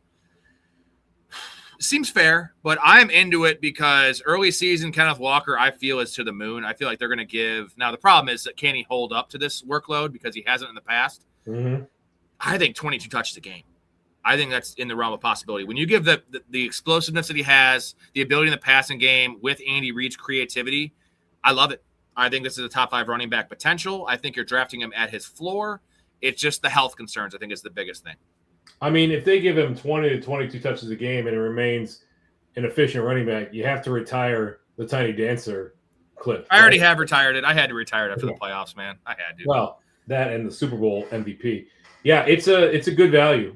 Concerns about his long-term durability, but he played very well, even down the stretch, 350-some yards receiving last year in the playoffs. It's just he was an animal, right? And he stayed healthy the entire year, and Zach Charbonnet did not. So does that take a toll on his body? Yet to be seen. I'm going to take a shot that we could see another like Jamal Charles light. I don't think we're going to get Jamal Charles type workload, but man, if we could get something close to that, I'd be excited for Kenneth Walker. Kenneth Walker is not even 26 years old yet, so he's in the prime of his career. He has never really had a full workload because of those nagging injuries, so he should be relatively fresh. I know you mentioned the heavy workload in the playoffs, but I'm not concerned about it. I am buying into Kenneth Walker all day, man, in the middle of the second round. Like, this is a floor play and an upside play. Again, the only concern is injury, and the problem now is we don't know who the backup is. So if you're going to take him, it'd be nice to have the second stringer, but I'm still drafting Emmett Johnson as such. But I'm not going to reach for him because it doesn't seem like it's not a Tank Bigsby situation. It's not a Tyler Algier situation where we know those guys are the backups. We don't know that Emmett Johnson's the backup yet. I'll take a shot on him. I'm not reaching on him, though. We don't. So if he drops it and you can get him very, very late, then more power to you. But again, we've seen this time and time again where somebody comes in as an explosive rookie, Jaden Blue, but they're sidelined because they just can't grasp the next level at the NFL or the next, they can't take it to the next level of the NFL level. So I'm a little, especially, again, I don't want to put too much stock in the report, but let's keep an eye on camp reports. And if we see that definitely DeMarcado is getting more work, then I think you need to adjust expectations. Definitely. Derek, we're going to get to Travis Kelce here in about 3 minutes once we get to this wide receiver room, which is very thin, so it shouldn't take too long. Rashee Rice, wide receiver 13, ADP 31. Xavier Worthy, wide receiver 47, around 100 ADP. And Tyquan Thornton, wide receiver 95. Let me repeat that, 95. What? I've been drafting him in best ball. Nice reaction. I've been drafting him in best ball all the time. And now I'm getting sniped by everyone that's been hearing me talk about Tyquan because it makes too much sense. Even without the Rashee Rice potential suspension and the knee injury, like Tyquan Thornton's going to be on the field. He's one of the fastest players in the league. He's tied to Patrick Mahomes. He should be wide receiver 70. Would you agree with that? 65, a guy who missed 25 games across 3 seasons in New England, and he only played 14 games with the Chiefs last year. You want me to take a shot on that guy in the 70s? I don't know, man. That's a pretty aggressive price for a guy that no guarantee he's on. No. Wide receiver 95. Oh, I thought you meant pick 95. Okay. No, Xavier Worthy's pick 102. Hence my reaction. So you were, yeah. Well, no, I thought you should be reacting like that. He should not be wide receiver 95. He should be wide receiver 70. Yeah. Wide receiver 95, bro. Like he's going after Troy Franklin. Okay. Yeah, that I had it in my head that he was in the 90s ADP. Okay. Well, the reaction was still awesome. So, Rashee Rice, wide receiver 13, middle of the third rounds. Are you in? I know we have a lot of news to get to, and we have 3 months to get to it, 2.5 months before draft. Real drafts come. What do you think? Because the upside's there. The upside's there, but he's too expensive right now. I don't know what it's like to rehab a knee injury in jail, but I can't imagine it's the most productive environment. So, didn't you hear the report that they're allowing him a personal trainer in there? He's getting like the Epstein treatment his first go around in jail. Oh yeah, no, he is not even in. Yeah, he's not even in jail. He's hanging out at a pool. Rashee Rice finished as a top 12 PPR wide receiver in 5 of his 8 games last year. That's it's nice. Like the facility that Leo DiCaprio went as Jordan Belfort in The Wolf of Wall Street, where he's playing. Exactly, dude. Yeah, I'm still wide receiver 13 is still too aggressive for me with the unknowns, the rehab, the legal thing still sitting over his head. Let's see where things stand in a month, and if that's all clear and he gets the full medical clearance, then I think that's a pretty fair price. But right now, I don't want that kind of headache going into draft season. It comes down to this with Rashee Rice. He is the guy that end of the season, he never is ever going to return ADP because he's always missing games or getting suspended or, getting hurt during the season. But, I'm always a fantasy points per game guy. But the problem is I like that when they miss 2 games. Like when he's always missing 5 or 6, the points per game don't matter as much because you don't have him for a third of the year.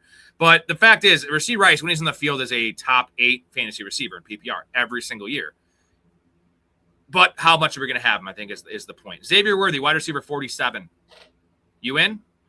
Yeah, I think I have to be. If I'm out on Rice because of the injury concerns, assuming that he's healthy and all reports seem to indicate that the shoulder injury is behind him, then I've got to be in on Worthy at that price, right? If the unknowns kind of clear themselves up with Rice, then I might reevaluate where I'm at with Xavier Worthy. But right now, give me some Xavier Worthy at that price. It's pretty affordable. Yeah, and we need to get the design touches up for Xavier Worthy. He's fine at running down the field. Like, he's fine at taking attention from the defense away from guys underneath. He's not good at catching the ball down the field. So, like, he's the definition of an actual sacrificial player because there's no way he's catching the ball. At least early in his career, it's not. There's just a lot of upside with Worthy that maybe he takes a leap forward. Maybe last year was just destroyed by that shoulder injury, and he was never right. You know, he was always going to be kind of a project. There's a lot, like, maybe he's actually better than we've shown. That could be a Jamison Williams thing. Let's not forget, Jamison Williams had the gambling suspension. And he came off the ACL in college.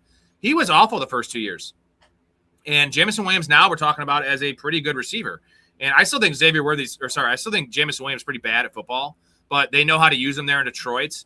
We have to hope that Andy Reid has figured out how to use Xavier Worthy, and maybe he takes a little leap forward as a player. And now you're looking at wide receiver 47 as a smash of all smashes. He could be a top 24 play. Yeah, I'm really bummed that we didn't get to see him on the field much last year, or when we did, it was hampered because of the shoulder injury. His production profile definitely left some stuff to be desired, so I would like to see how we translate it with an Andy Reid. Now, I don't want to put Andy Reid on a pedestal too much because, like, they keep drafting these also-rans at wide receiver, and none of them pan out. So maybe Xavier Worthy won't pan out, wouldn't have panned out. You know, we'll see. But he's the only viable pass-catching option on that team outside of Rashee Rice, realistically. And Travis Kelce. Well, fine. Okay, Dusty will let Travis Kelce. Let's talk about Travis Kelce. So Derek has a question. Your thoughts on Kelce being top 5 tight end with Mahomes dumping down, getting rid of it early, added to the worst and in the worst wide receiver room. So Travis Kelce is tight end 10, ADP 121. His Vegas number is 649.5, over 649.5 yards, which is actually only like 50 yards lower than Kyle Pitts and guys like that, Harold Fannin. So Travis Kelce, I think tight end 3 last year because he had that pretty nice start.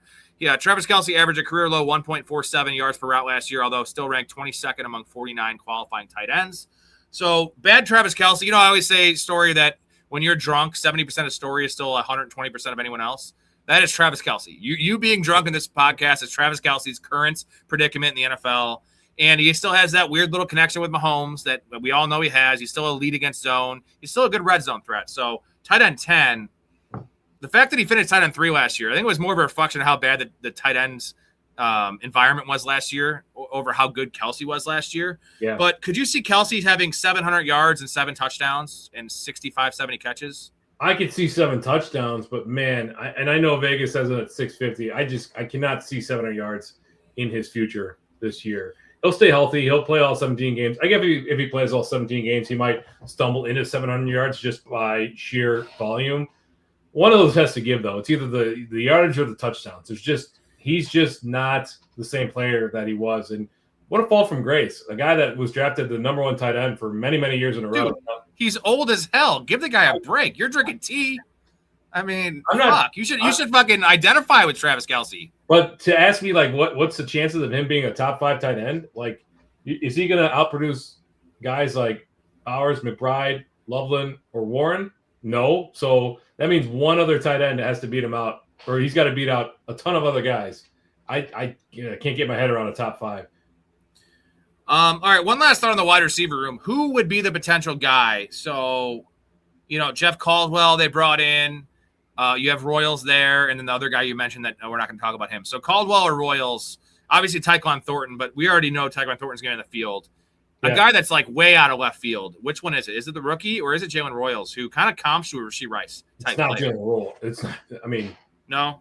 I mean, Jalen Royals spent 6 weeks on the field while Rashee Rice wasn't playing last year. And the dude had 3 targets on the season, not per game, on the season, not in a single game, like all year long. It's over for Royals. Like, the guy's toast. So if it's going to be anybody, it's going to be Caldwell.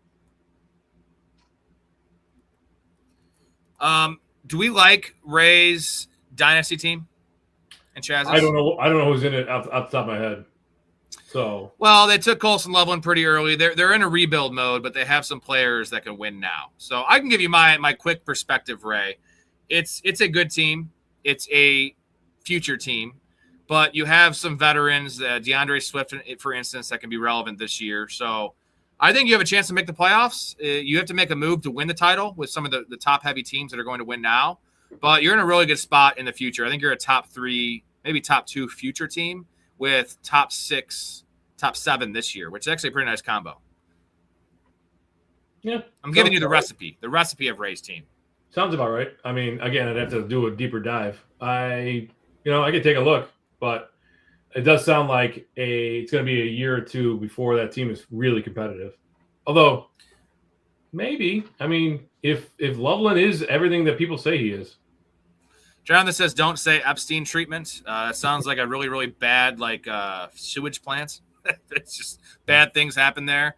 MVP, I think Storey answered your question pretty emphatically there about Jalen Royals being trash. So I said he's toast. Jeff Caldwell, perfect 10 out of 10 in the combine. Perfect 10. What do you think? Yeah, like I said, if it's going to be anybody, it's going to be Caldwell. But he played at Cincinnati. It wasn't exactly the SEC, so good production. I'm just not convinced that this team knows how to draft wide receivers. Whenever I hear perfect 10, I always think of the opening of Superbad when they're talking about what porn site to subscribe to. And they're like, how about perfect 10? That could be like a bowling website or something. I love Superbad. I was between that and Muhammad. Why the fuck would it be between that or Muhammad? Why don't you just pick a common name like a normal person? Muhammad is the most commonly used name on earth. Read a fucking book for one. All right, we have to move on. I think that's all the we'll get to this one. Who's wide receiver 1, 2, and wide receiver 3 for the Eagles? Any chance Wicks become wide receiver 2? So it's going to be Lemon as 2, and then Wicks as 3, right? Is that how you break it down? That's the way I foresee it happening. We might get some.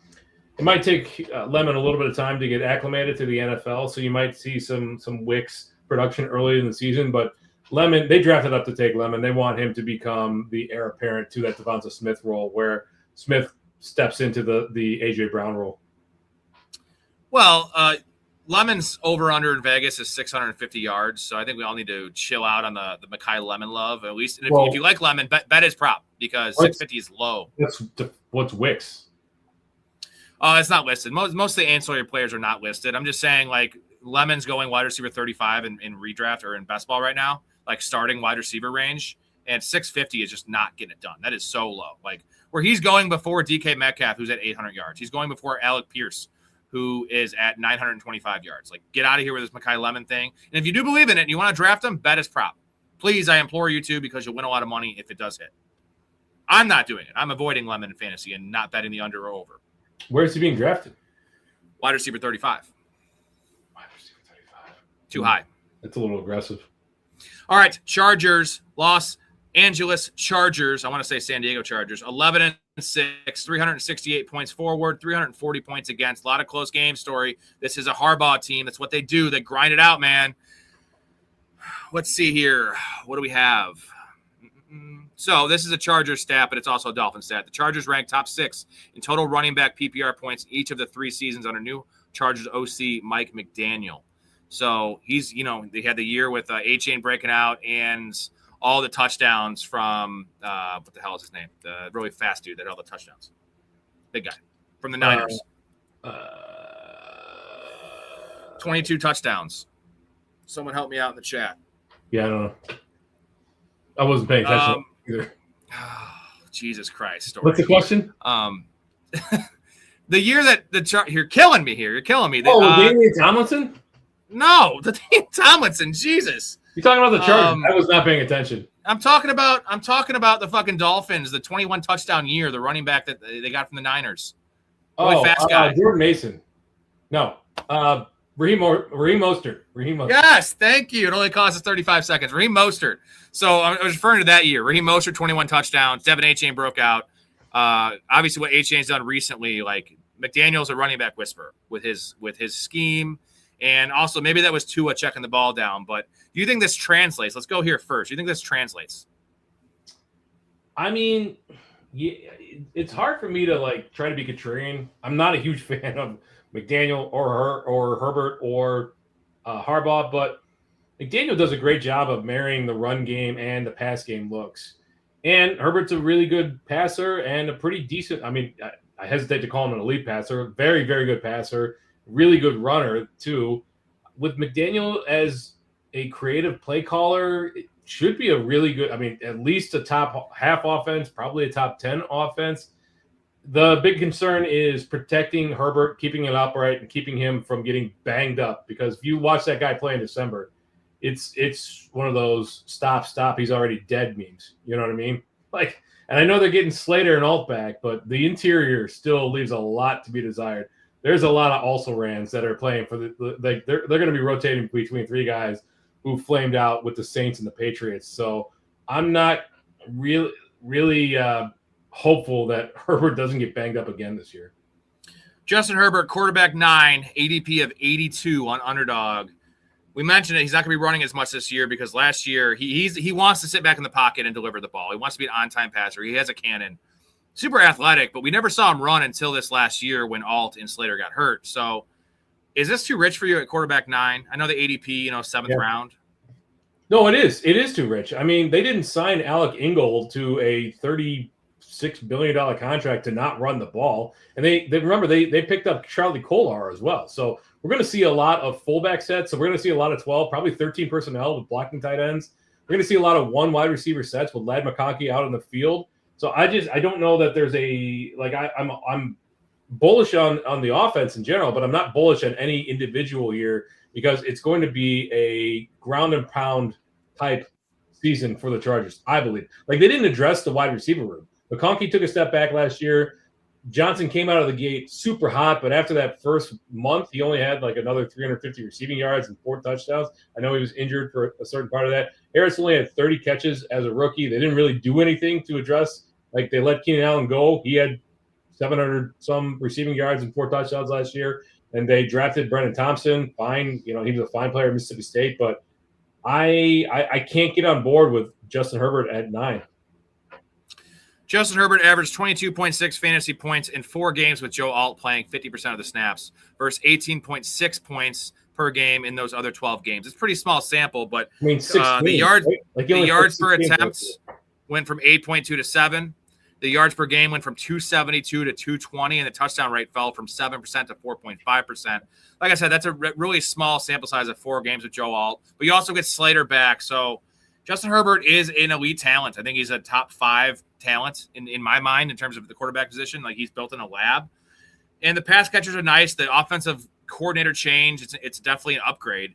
But I see the upside in Justin Herbert. I just don't like him at 9. I feel like he's going around too early. It's not that I don't hate the quarterback 9.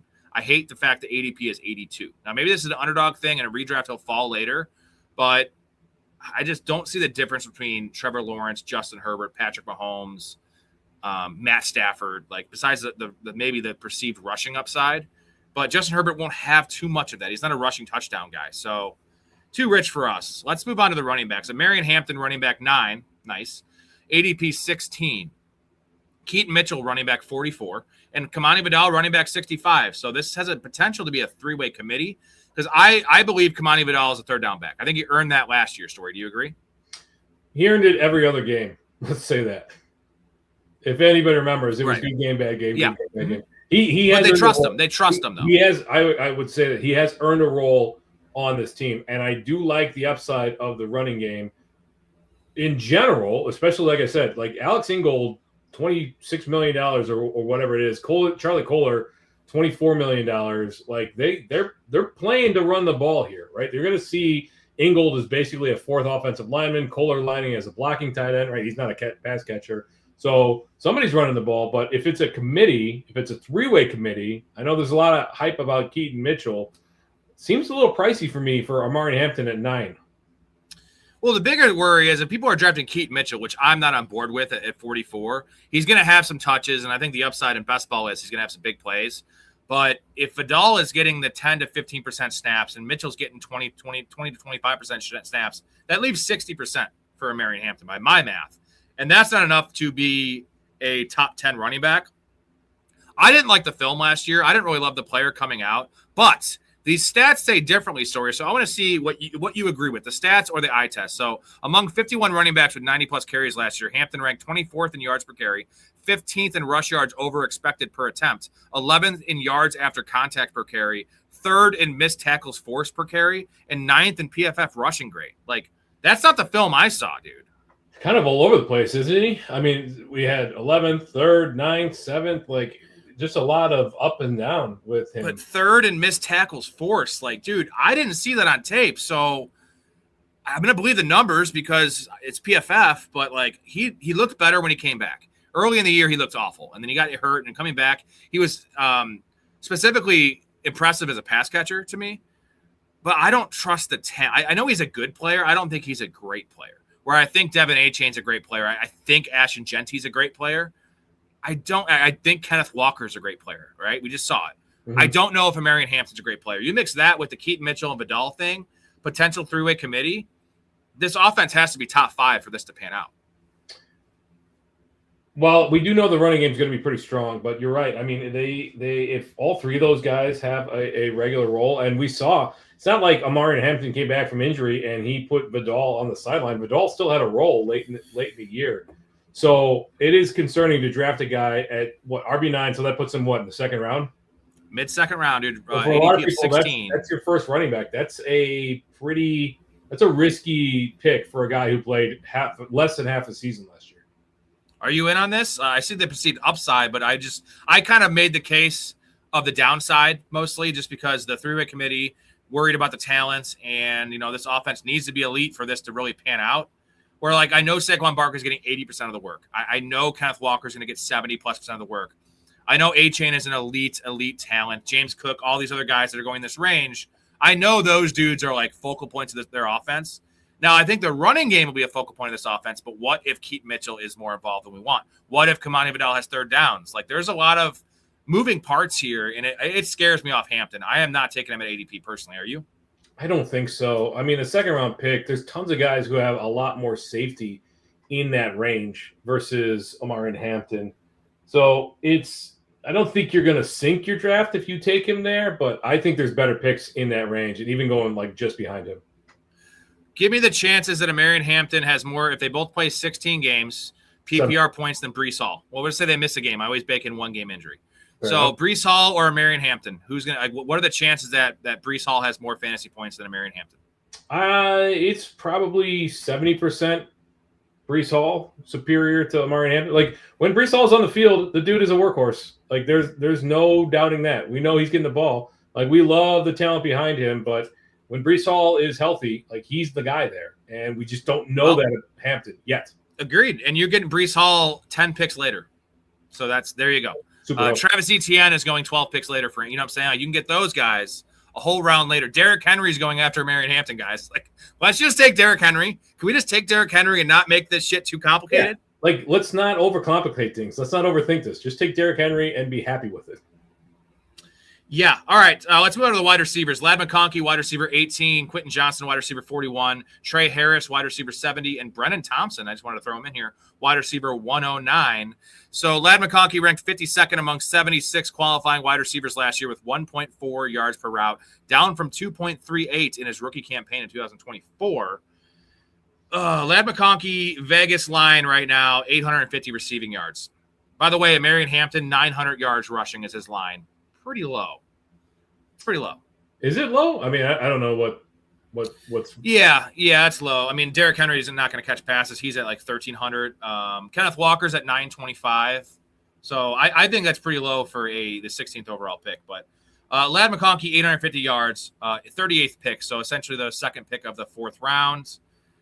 What are your thoughts on Ladd McConkey? Because Quentin Johnson's going to be out there playing X. Trey Harris actually was the only – Trey Harris led this team in routes when they were playing 13 personnel. I think they're going to play a decent amount of 13 personnel, and I don't know why that was. Probably because they like Trey Harris, the blocker. Is Ladd McConkey going to be on the field every snap, I guess is the question. And 2 wide receiver sets, is Ladd McConkey out there every snap? We got to make sure this is a thing first. I don't know. I mean, I honestly, God, don't know.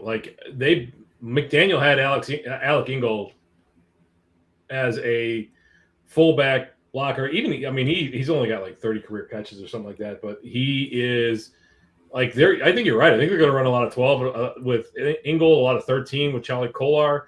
So that means 1 wide receiver sets. Johnson is that big-bodied X outside wide receiver, but McConkey is their possession guy. So do you want your possession guy in the field? Probably. I think McConkey's going to play in 1 wide receiver sets. They're desperate. They desperately need another pass catcher in the wide receiver room. Like I don't feel that they can go into this with just Quentin Johnson, Trey Harris, and Ladd McConkey. It'll fail them. Well, you have Gatson, you have Njoku, who's nice insurance there, but Fair. So I was watching a show where they were trying to find the next JSN, and Ladd McConkey does make sense for the upside because what he did his rookie year. I just don't think I know his separation metrics are awesome. I don't think he's the level of player, obviously, that JSN is. I don't think he's that. I think he's a good player. You saw him, Storey, you always mention this. He disappeared at Georgia quite a bit with Brett Bowers in the field. And last year, just disappearing acts. Second half, how many 2 for 25s did Ladd McConkey have? Way too many. That is alarming. Like, that is literally Marvin Harrison level shit, which I don't know, man. Are you in on Ladd McConkey, wide receiver 18? I've never been in on Ladd McConkey, and I'm not about to start right now. Like, I don't think I this is also part of the reason I'm not in on Justin Herbert. I'm not really a fan of any of those pass catchers. Johnson flashed when given some opportunity, scored a bunch of touchdowns early, but that guy is not a number one wide receiver in this league by any stretch. Trey Harris, it would have been rough for him to break into that trio with Keenan Allen there. Unless they sign another pass catcher, I'm kind of out on this wide receiving core in general. Yeah, Quentin Johnson is definitely a better and best ball guy because you just don't know when his 2 or 3 touchdown games, which he has a couple of every year, are going to pop up. I think I want to have some shots on Ladd because I see the upside with McDaniels. He's not Veggie Super says he is not an alpha. He's a slot receiver, and that is very true. But I do like being tied to McDaniel and being tied to Justin Herbert. So I'm on the fence. I wish he was wide receiver 21. Like, you want Luther Burden over Ladd McConkey? Do I want Luther Burden over Ladd McConkey? Yes, I do, especially with the news that just came out about Rome Odunze's foot. Diggs to L.A. See, I think they can't bring in, like, they don't want Keenan Allen ruined Ladd McConkey last year and actually ruined this offense because they had to play so many 3 wide receiver sets.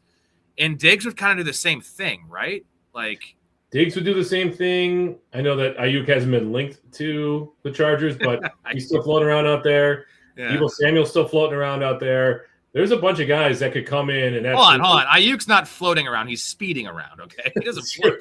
Motherfucker drives he's fast. actually not speeding or floating around. He's stuck in San Francisco until John Lynch decides that his punishment is over. It's like, go sit in the corner until I decide that you've had enough. Good. God, I want to be on Ladd McConkey. I just don't like the player that much based on where he's going. Like, I think his talent isn't up to where he's being drafted, if that makes sense. But the role, there's some major upside here with Ladd McConkey. There really is. And PPR, like, getting him as your wide receiver 2, I see the upside. I want my slot receiver to be consistent, and he hasn't been consistent outside of his rookie year, which was, let's be honest, it was all on volume and no one else there. That's all it was.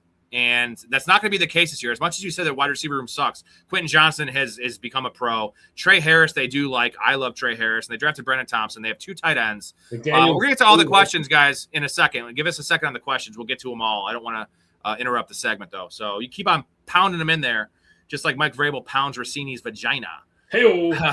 Rondé Gatson. Do you see the video of her playing the charity basketball game from a few years ago? So did she have cum dripping out of her fucking she takes shorts? a charging foul, and the way she gets up is she, like, basically puts her butt up in the air, like as you know, like downward dog in the yoga. Like, she puts her butt up in the air and then brings her. It was so weird.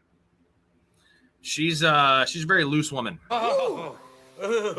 Hey guys, the management needs everybody to get out because they caught a guy jerking off in here, and they're going to send in a crew to wipe down the loads. Go ahead. That crew includes Diana Rossini, and she does it with her mouth. Hey, I'm sorry, we're taking shots, but that's not cool, man. Hey, she set herself up for this stuff. We love you, and you know what? You did nothing wrong besides your husband and your job and all those other things. Okay, tight end room: Rondé Gatson, tight end 16; David Njoku, tight end 30. So Rondé Gatson ranks second among 35 qualifying tight ends in yards after catch over expected, plus 1.3 per reception. So he was awesome in the Yak game. Dude, he's only a receiving tight end, though. They don't trust this guy in line. He's never going to be that. Also, this is a worry for Ladd McConkey because Gatson had that stretch. Remember that awesome 3-game stretch where 3 games, yeah. Everyone was like, oh, he's a god. I was like, do not pick him up. I didn't say don't pick him up. I was like, he's not going to be your tight end 1 the rest of the year, and that came to fruition. 16 is nice, though. And Njoku tight end 30. That's just more of a, better in real life situation for David Njoku for this team. But do you see the upside in Aranda Gatson outside the top 12? I mean, the problem is I hesitate to call him a part-time player, but he's a 65% snap share player. Like you said, he doesn't block. He's not playing on the field. And as the NFL continues to trend in these 2-3 tight end sets, he's going to be on the field, but he's going to have competition because you're going to have blocking tight ends in the field who could also catch, a la Charlie Kolar, and especially David Njoku, who himself is a pretty good blocker. So I'm fine taking a shot there, but I'm also fine, like, if things are struggling out of the gate, just letting him, like, shipping him off to the waiver wire and streaming. Yeah, I mean, I think even an Njoku injury wouldn't really increase his snap share. So, again, this seems like a better and best ball situation, but we can't deny the talent, and he is one of these super freaky athletic tight ends with not really a clear, like, alpha wide receiver in the room. So I do like that. And tied to the offense, McDaniel's been really good with tight ends. Jonnu Smith had that nice stretch. You saw even Darren Waller last year pop his head up. So let's keep an eye on Aranda Gatson. Let's get to a couple comments before we finish off with the Raiders. MVP saying Royals getting first team reps, though, and Andy Reid's never been a big rookie guy. Story had shots that down went down really fast. Lemon for sure. He's a slot wide receiver. All of them AJ targets. Lemon is a beast. All those AJ targets typically going to go to Devonta Smith. Again, if you like Lemon, just go over to DraftKings or FanDuel right now and bet over 650. That is such a low number.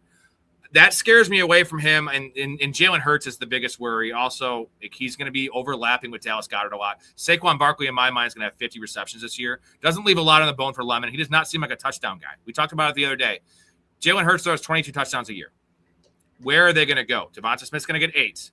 Dallas Goedert's going to get 7. Saquon's going to get 3 out of the backfield. Like Wicks and Hollywood Brown. Like, how many does that leave for Lemon? Realistically, 4, 5? Story? Yeah, I mean,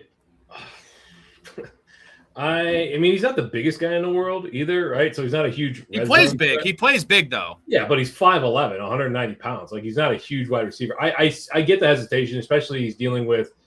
And Wicks is there. Did you mention Wicks? Like, Wicks is going to get a few here and there too. So I like Mekhi Lemon. I think it's a little rich for me where he's going though. Who ends up being the best rookie wide receiver at the end of the season in fantasy? Story? Is it Jordan Tyson?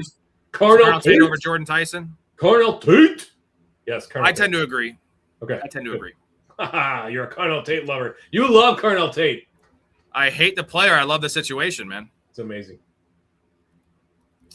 I agree with this one. They won't run HN a lot this year. They're not in contention. They're far from contention, my dude. They know it. They want to save him for next year. HN will have his worst season. That's what I was saying, and Story disagree with me on that one. I don't agree with that. Yeah, we've seen HN do it with volume. We've seen him do it with efficiency. You put them both together, there is top 5 upside for HN. There's not really anything else there. What are they going to do? They're not going to, if they don't have HN to take the load off of Malik Willis, like, you're going to let that guy absolutely get destroyed. You didn't sign him to a 2-year deal to let him get murdered in the first year. They need HN there. There's no pass catchers there. They absolutely need him. It's going to be a big. Well, hey, if you're going to get that big workload from HN, which he's going to need because he's not going to score any touchdowns this year because his team's not going to score any touchdowns this year, he's going to get shut down at the end of the season, or he's going to be hurt and they're not going to play him through injury because why would they do that? That's my biggest concern with HN. It's a valid concern. Yeah, but at the price, you're getting a guy that has top 3 upside, and he's shown that he has top 3 upside. So, Veg says 2-3 turn. You can take him. He's speaking of a Marion Hampton, dude. I've done about 90 best ball drafts, and I have the latest I've seen a Marion Hampton go is like pick 19. So people love a Marion Hampton. People love second-year running backs. They love the situation there with McDaniel. And Marion Hampton's not going to fall past 16. I feel like he's going to be closer to the 1-2 turn. And that's my worry with Hampton. If I can get Hampton at 2-3 turn, he'd be one of my most drafted players. It just doesn't fall like that. Derrick Henry always goes after him. He also says Breece Hall doesn't get the TDs, but Breece Hall gets the volume. And we actually think this Jets team, Mal thinks this Jets team's a top 10 offense. I don't think we're going to go that far. No. This is a better Jets offense. So this will be a top 20 Jets offense for sure, right? What you know? Top 20, yeah, I'd say top 20. And touchdowns follow volume. Breece Hall, he's built to withstand the punishment, right? He's he's Forte size. He's 5'11", 220 pounds. Like the guy, touchdowns are going to follow the volume. I'm really not worried about the fact that he didn't get a ton of touchdowns in his career, like 4-5, 5-4, whatever it was. I think that the offense is going to improve, and a rising tide lifts all boats. Also, this is the best offense Breece Hall's ever played in, even without seeing it, like, because it's not a high bar. The bar's been really low with old ass injured, disgruntled Aaron Rodgers coming off an Achilles, with Justin Fields last year, fucking Zach Wilson. Like, as much as Geno Smith was bad last year, take a look at the Raiders last year, and Geno Smith's pretty bad. He was a lot better in Seattle. That was, I think, more to blame with the offensive line, the play calling, and the skill there than it was Geno Smith. So Geno Smith's going to chuck the ball. I think I have a lot of hope for Breece Hall. Jonathan Taylor could regress if Jones isn't healthy. Taylor wasn't as good after Jones got hurt. Not even close. We had the graphing up on the show on the AFC South preview. It was alarmingly different without Daniel Jones. Even when Daniel Jones got a little nicked up too, but we love the pass catching he showed last year, right? That's why we're in on Jonathan Taylor. He was closer to the Derrick Henry tier of pass catching running backs, getting like 25, 30. Now I think he's set for 40 to 50 catches. Yeah, he's a good pass catcher. Even though he didn't really showcase it much at Wisconsin, they didn't need to showcase. When he did, man, that guy made some amazing catches. Go back and watch some film from his junior year. He was pretty incredible. So I think they finally unlocked something with Jonathan Taylor, and we could see a next level, assuming that Daniel Jones comes back and is, healthy-ish. Healthy-ish. Joe Alton Slater should be back 100%. Now, how healthy do they stay? Because Slater's been hurt, and Joe Alton's also been hurt chronically so far in their early young careers. But we're both on Denver as well. Denver's our pick at value at plus 230, I think we said. JSN and Lemon are similar comps, right? Because I think JSN's a little taller than Lemon, but they're both small guys. I think the main comp people are throwing around with St. Brown for Lemon. My word, I'm not saying Lemon can't be good in the red zone or any of those things. I just don't think the role suits him, at least as a rookie. Now, there's hope. In Dynasty, I love Lemon. This 1 year sample with Devonta Smith being the one and Dallas Goedert having still 1 year of somewhat prime left, and Saquon, it should be a Saquon Barkley year in my mind. So it's like the volume and the touchdown just should not be there for Lemon unless Devonta Smith gets hurt. Yeah, I mean, JSN is more that Jamar Chase size. So JSN is inch or two taller, about 10 pounds heavier, maybe not that much, but he is a little bigger than Mekhi Lemon. Relatively speaking, Mekhi Lemon's a little slighter than JSN. He's skinnier. I think Lemon's stouter though, right? He's a thick little boy. He's almost like a chode. Oh, he's like 192 pounds though. Like he's not that thick. He looks thicker. Sometimes the camera adds a couple inches. Joku, a steal off Dynasty waivers. He was also the guy that was like, yeah, he was doing that thing. Yeah. He's and Joku should not be on waivers in Dynasty, right? Unless it's a really shallow league. Like, can you? There is contingent upside if Arana Gadsden gets hurt this year. Like, you've got tons of upside with Njoku. He should not be on waivers. A-Chain has incentives to play. Incentives are good, but the team also sometimes doesn't want to pay those incentives. And those are all crutch arguments. I'm just saying, Devin A-Chain, I'm warming, Storey, you made a good argument, like when we did the stream on the Dolphins. Like, in a PPR, it's a fine pick, right? I'm just worried about end of the season stuff. I really am. And I don't want to have my first or second round pick not available. And that could happen for anyone. I think it's just more likely to happen with A-Chain. A lot of variables there, not to mention he's tiny. Yeah, but he certainly plays bigger and faster and stronger. Guy can break a tackle like nobody's business. I actually like the argument of incentives. Like, it gives him incentive. You think if his money was all locked up come week 15, he had a little nagging injury, he's probably pulling himself out versus like, oh man, if I go back out there and I get 70% of the snaps, then I'm getting extra. I don't know what his incentives are, but you know what I'm saying? Agreed. Corey says you draft players based off last season on their current price or off their current price. So I mix all together, man, because it changes so much year to year. It's talent, it's coaching, it's opportunity, all wrapped into one. There's also a feel factor that I think we have I know I definitely have over some other channels that are just like Sal Vetri, who gives you a million stats and just like draft this guy, this. Like stats tell a tale. There's also more to that tale, right? There's some heart and soul in fantasy football, and sometimes you have to go with your guts. And I'm not saying just let's draft all with our gut, but man, there's no algorithm for it, right, Storey? There's really no algorithm to predicting these things. It's not like fantasy baseball, which has been a lot more figured out from the statistical front, specifically because you are dealing with 11 on 11, a lot of variables, coaching variables, weather variables, right? Injuries take a much bigger toll on players throughout the season. So I tend to lean towards the metric side of things, but I watch these guys growing up in college, and you get to know the player, the personality, the type of player they are. And sometimes things that you see don't necessarily show up in the stats. 100%. Yeah. Film is a big thing because stats can lie. Film don't lie. Do you think the Chiefs, by the way, Corey, I sent you an email. I'll send you another email. I know you were trying to get in the other night. I will send you another one tonight. Sometimes it does go to junk for some reason. I don't know why. I'm not a spammer. Do you think the Chiefs start Fields first few weeks or no chance? If Mahomes is not ready, they are starting Fields, but I think Mahomes is ready. So yeah, I'd say no chance. If you had asked me a month ago, I would have said 10% chance that Mahomes plays week 1. The way this is trending, I'm down to 30 or I'm up to 30% chance that he plays week 1, and every day it's ticking up a little bit more. So, but yeah, if he's not healthy, then they have no choice. It's going to be the Justin Fields show again. Ooh, and I will stream him. And I will stream him week 1 with Andy Reid. He was talking about Ladd McConkey with the JSN comment about not being an alpha. Ladd McConkey's not an alpha, right? Like I don't think so, and I've really never saw it coming out, and we saw tremendous production his rookie year, but the fact that he was backed off significantly last year, that gives me a lot of pause of him actually being an alpha in this league. Mount still has $4 left on DraftKings. He has $4 on DraftKings, so we can do DraftKings. He has a lot on Underdog because he's been rolling over all these NBA wins he has, and Mouth has made that initial 50 last about $400. That's good business right there, Mouth. By the way, guys, check out Downtown Sports, link in the description. Give him a follow, give him a like. Last comment here. We have to get to the Raiders, and then we're out of here. I'm going to do a DraftKings or an Underdog draft after this. I have to make a new stream, though, because this one is in vertical. I have to make it horizontal, so it's going to be a 10-minute break. Save all your questions for that stream if you want to hop over there. Anything you really need to ask me, we can answer at the very end of the show. Super says 9-12 pick is screwed this year. A-Chain, Ashton, Genty, Lamb.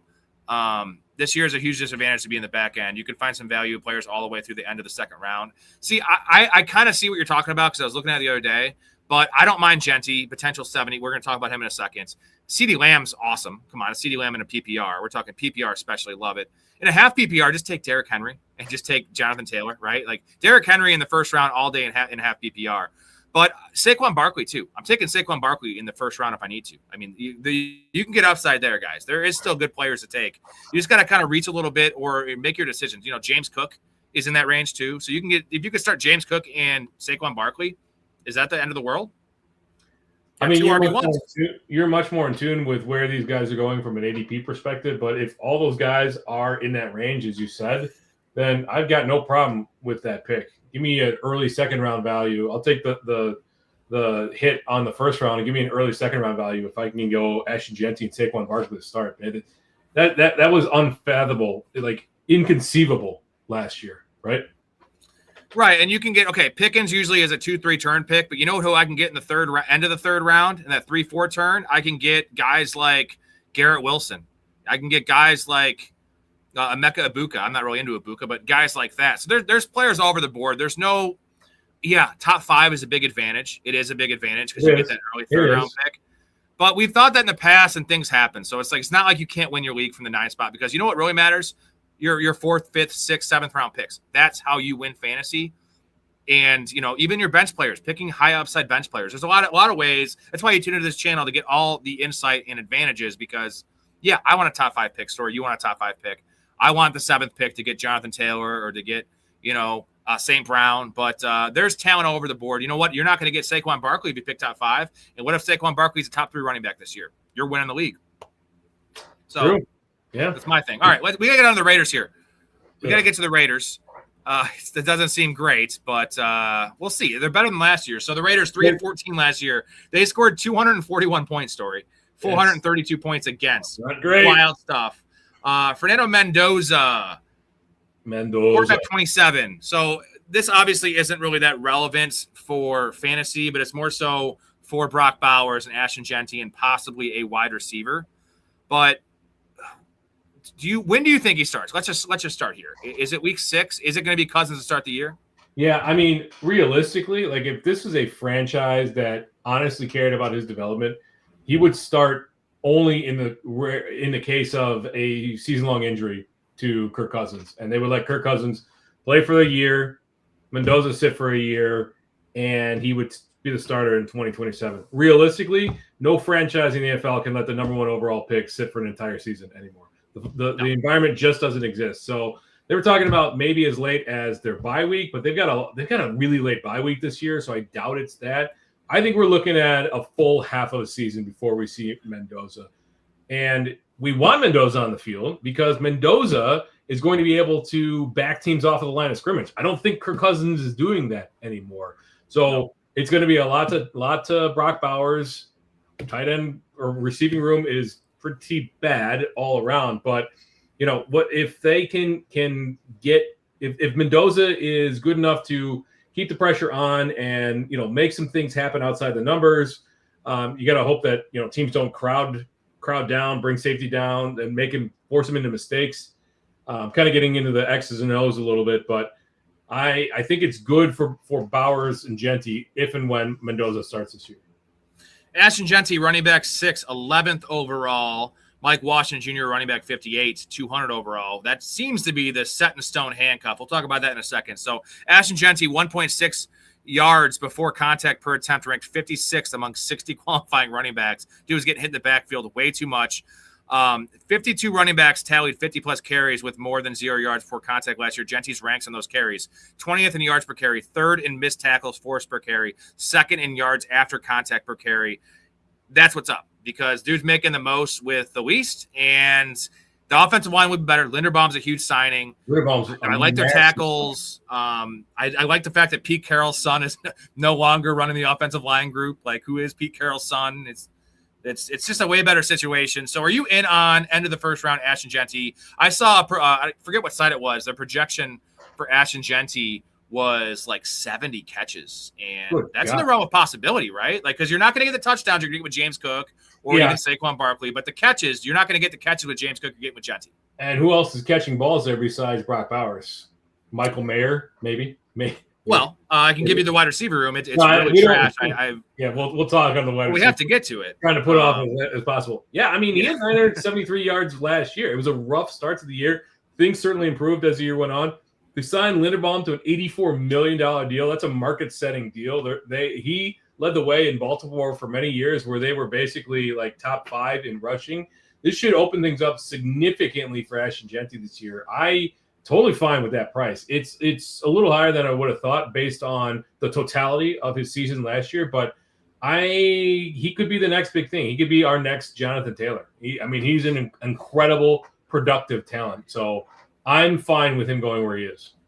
And all the checkdowns, and also you remember that wheel route he ran against the Texans late in the year was a 65, 70-yard touchdown that he caught, 50 air yards, like smooth. That's good stuff. Like the fact they lined him up out wide and actually threw him the ball, like as a rookie, it's encouraging. So I am in on this. It seems like more of a floor play, but he scored 10+ touchdowns last year on that offense. He could get to 14, and you're going to have all that pass catching. So here's the wide receiver room. Disgusting stuff. So $77.2 million is what they're paying these wide receivers combined. Jalen Naylor, wide receiver 62, Trey Tucker, wide receiver 63, and Jack Besh, wide receiver 97. I had Dante Thornton listed on here just to kind of give the counselor a big FU because last year the counselor said Dante Thornton's the number 1 there, not Brock Bowers, which is hilarious. He's wide receiver 136, Dante Thornton. Are you a Trey Tucker or Jalen Naylor guy? I don't know. It doesn't matter. I know. It's like talking to a straight guy and being like, do you like your dudes to be twinks or bears? Yeah. I prefer twinks personally, but I don't want either of them. like outside of the secondary, this is the most glaring hole on this roster. I mean, you mentioned it, like Jalen Nailor, free agent, they signed. Trey Tucker, Jack Besh.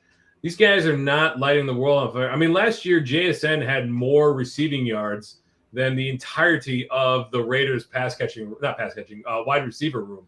So Clint Kubiak's got his work cut out for him. Like, he benefited significantly from having an 1,800-yard receiver on the roster. That guy does not exist. There is no JSN on this roster. Let's be clear on this. So I guess I'll go with Trey Tucker because I think there's a little more upside there. We've seen what Nailor is for many years in Minnesota, and I don't think you're getting much beyond that.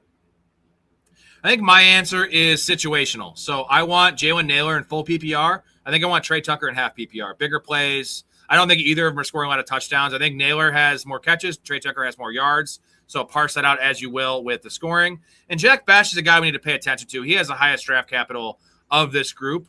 And the worry there is his skill set kind of overlaps with Brock Bowers. That's the worry. But Jack Bash is a slot merchant, a big slot. Wide receiver 97, probably worth a shot on, in case he does take over a full-time role, which it appears is going to be Jalen Nailor and Trey Tucker in 2 wide receiver sets. Let's move on from this shitty room and talk about Brock Bowers. Real quick, before we jump on that, I'm surprised. Is it surprising to you that they really didn't address the wide receiver position? Nailor, okay, fine. But realistically, they had Elijah Surratt just staring at him in the face, man.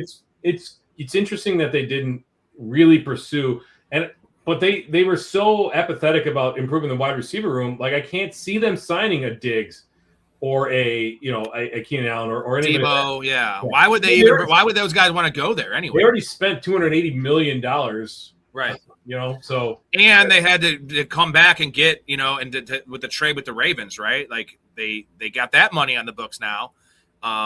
With Max Crosby. So, yeah, I think Jack Bash is probably the best value just because you know what? There's going to be value here because wide receiver 62, 63, and 97, like all three of these guys might return value. It's just what does that mean, right? Do I want to draft a guy that's going to be wide receiver 50? Probably not. Probably better at best ball.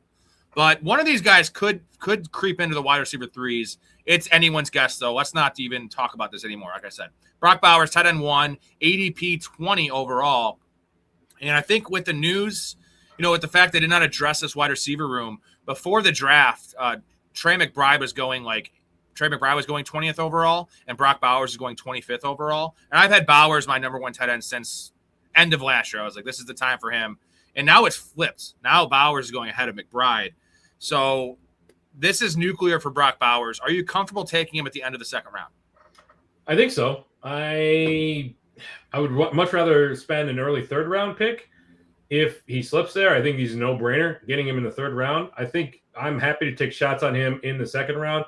This is a guy that, this team is much improved on offense. So Brock Bowers showed what he can do as a rookie. He battled through injury, bad decision, whoever it was, trainer, him, whatever, bad decision last year. And he was still incredibly productive when he was healthy last year. So I don't want to miss out on the next big thing. Like, we've seen guys like this, like Gronk, Jimmy Graham, Antonio Gates being drafted, well, especially like the Gronk Kelsey era, like these guys being drafted in the first round. The fact that you can get him in the second round, I think that's a spot that I'm going to have to pony up. I'm not comfortable with it, but I'm going to have to pony up and pay for it.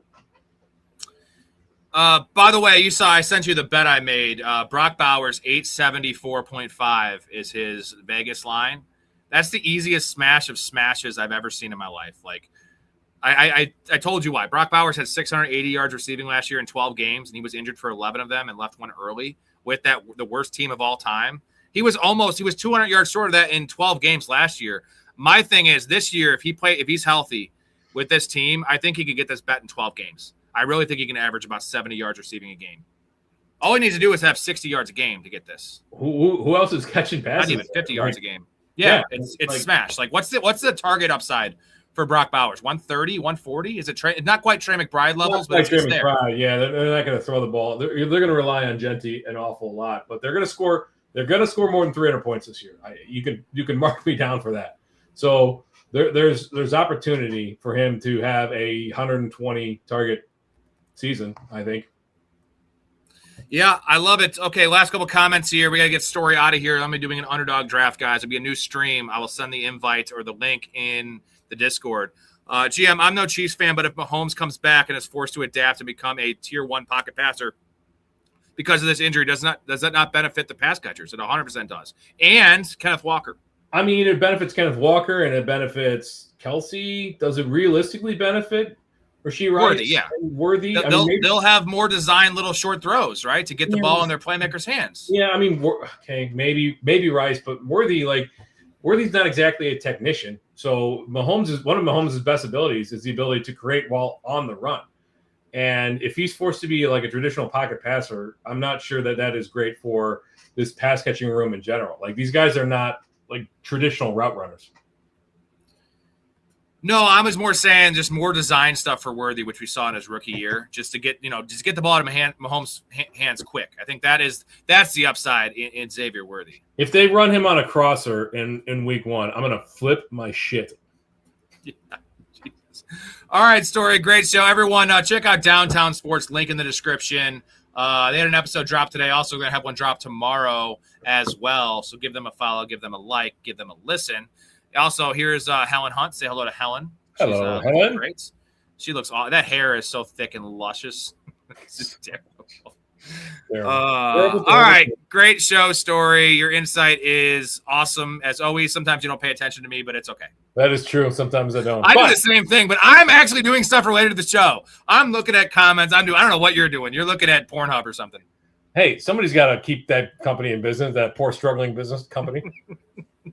Nice call. All right, guys. I'll see you guys in 10 minutes on the Underdog stream. Thank you, Storey. Thank you to everyone in the chat. Thank you for the supers, Ray, Mouth, whoever else. If I'm forgetting you, you guys are awesome. Love your life. Stay positive and respect each other. We're out. You just seem like a good dude. I thought I'd see if you want to grab a beer, that's all. I'm glad you called. We get home safe, Pistol. You got it, Jobin. I'm sorry, what? Nothing. Oh, what'd you say? I don't know. You nicknamed me Pistol, and I just called you Jobin. It means nothing. I'm drunk. I'm gonna call a cab. All right, man. You have my number, yeah? I got you stored in my iPhone.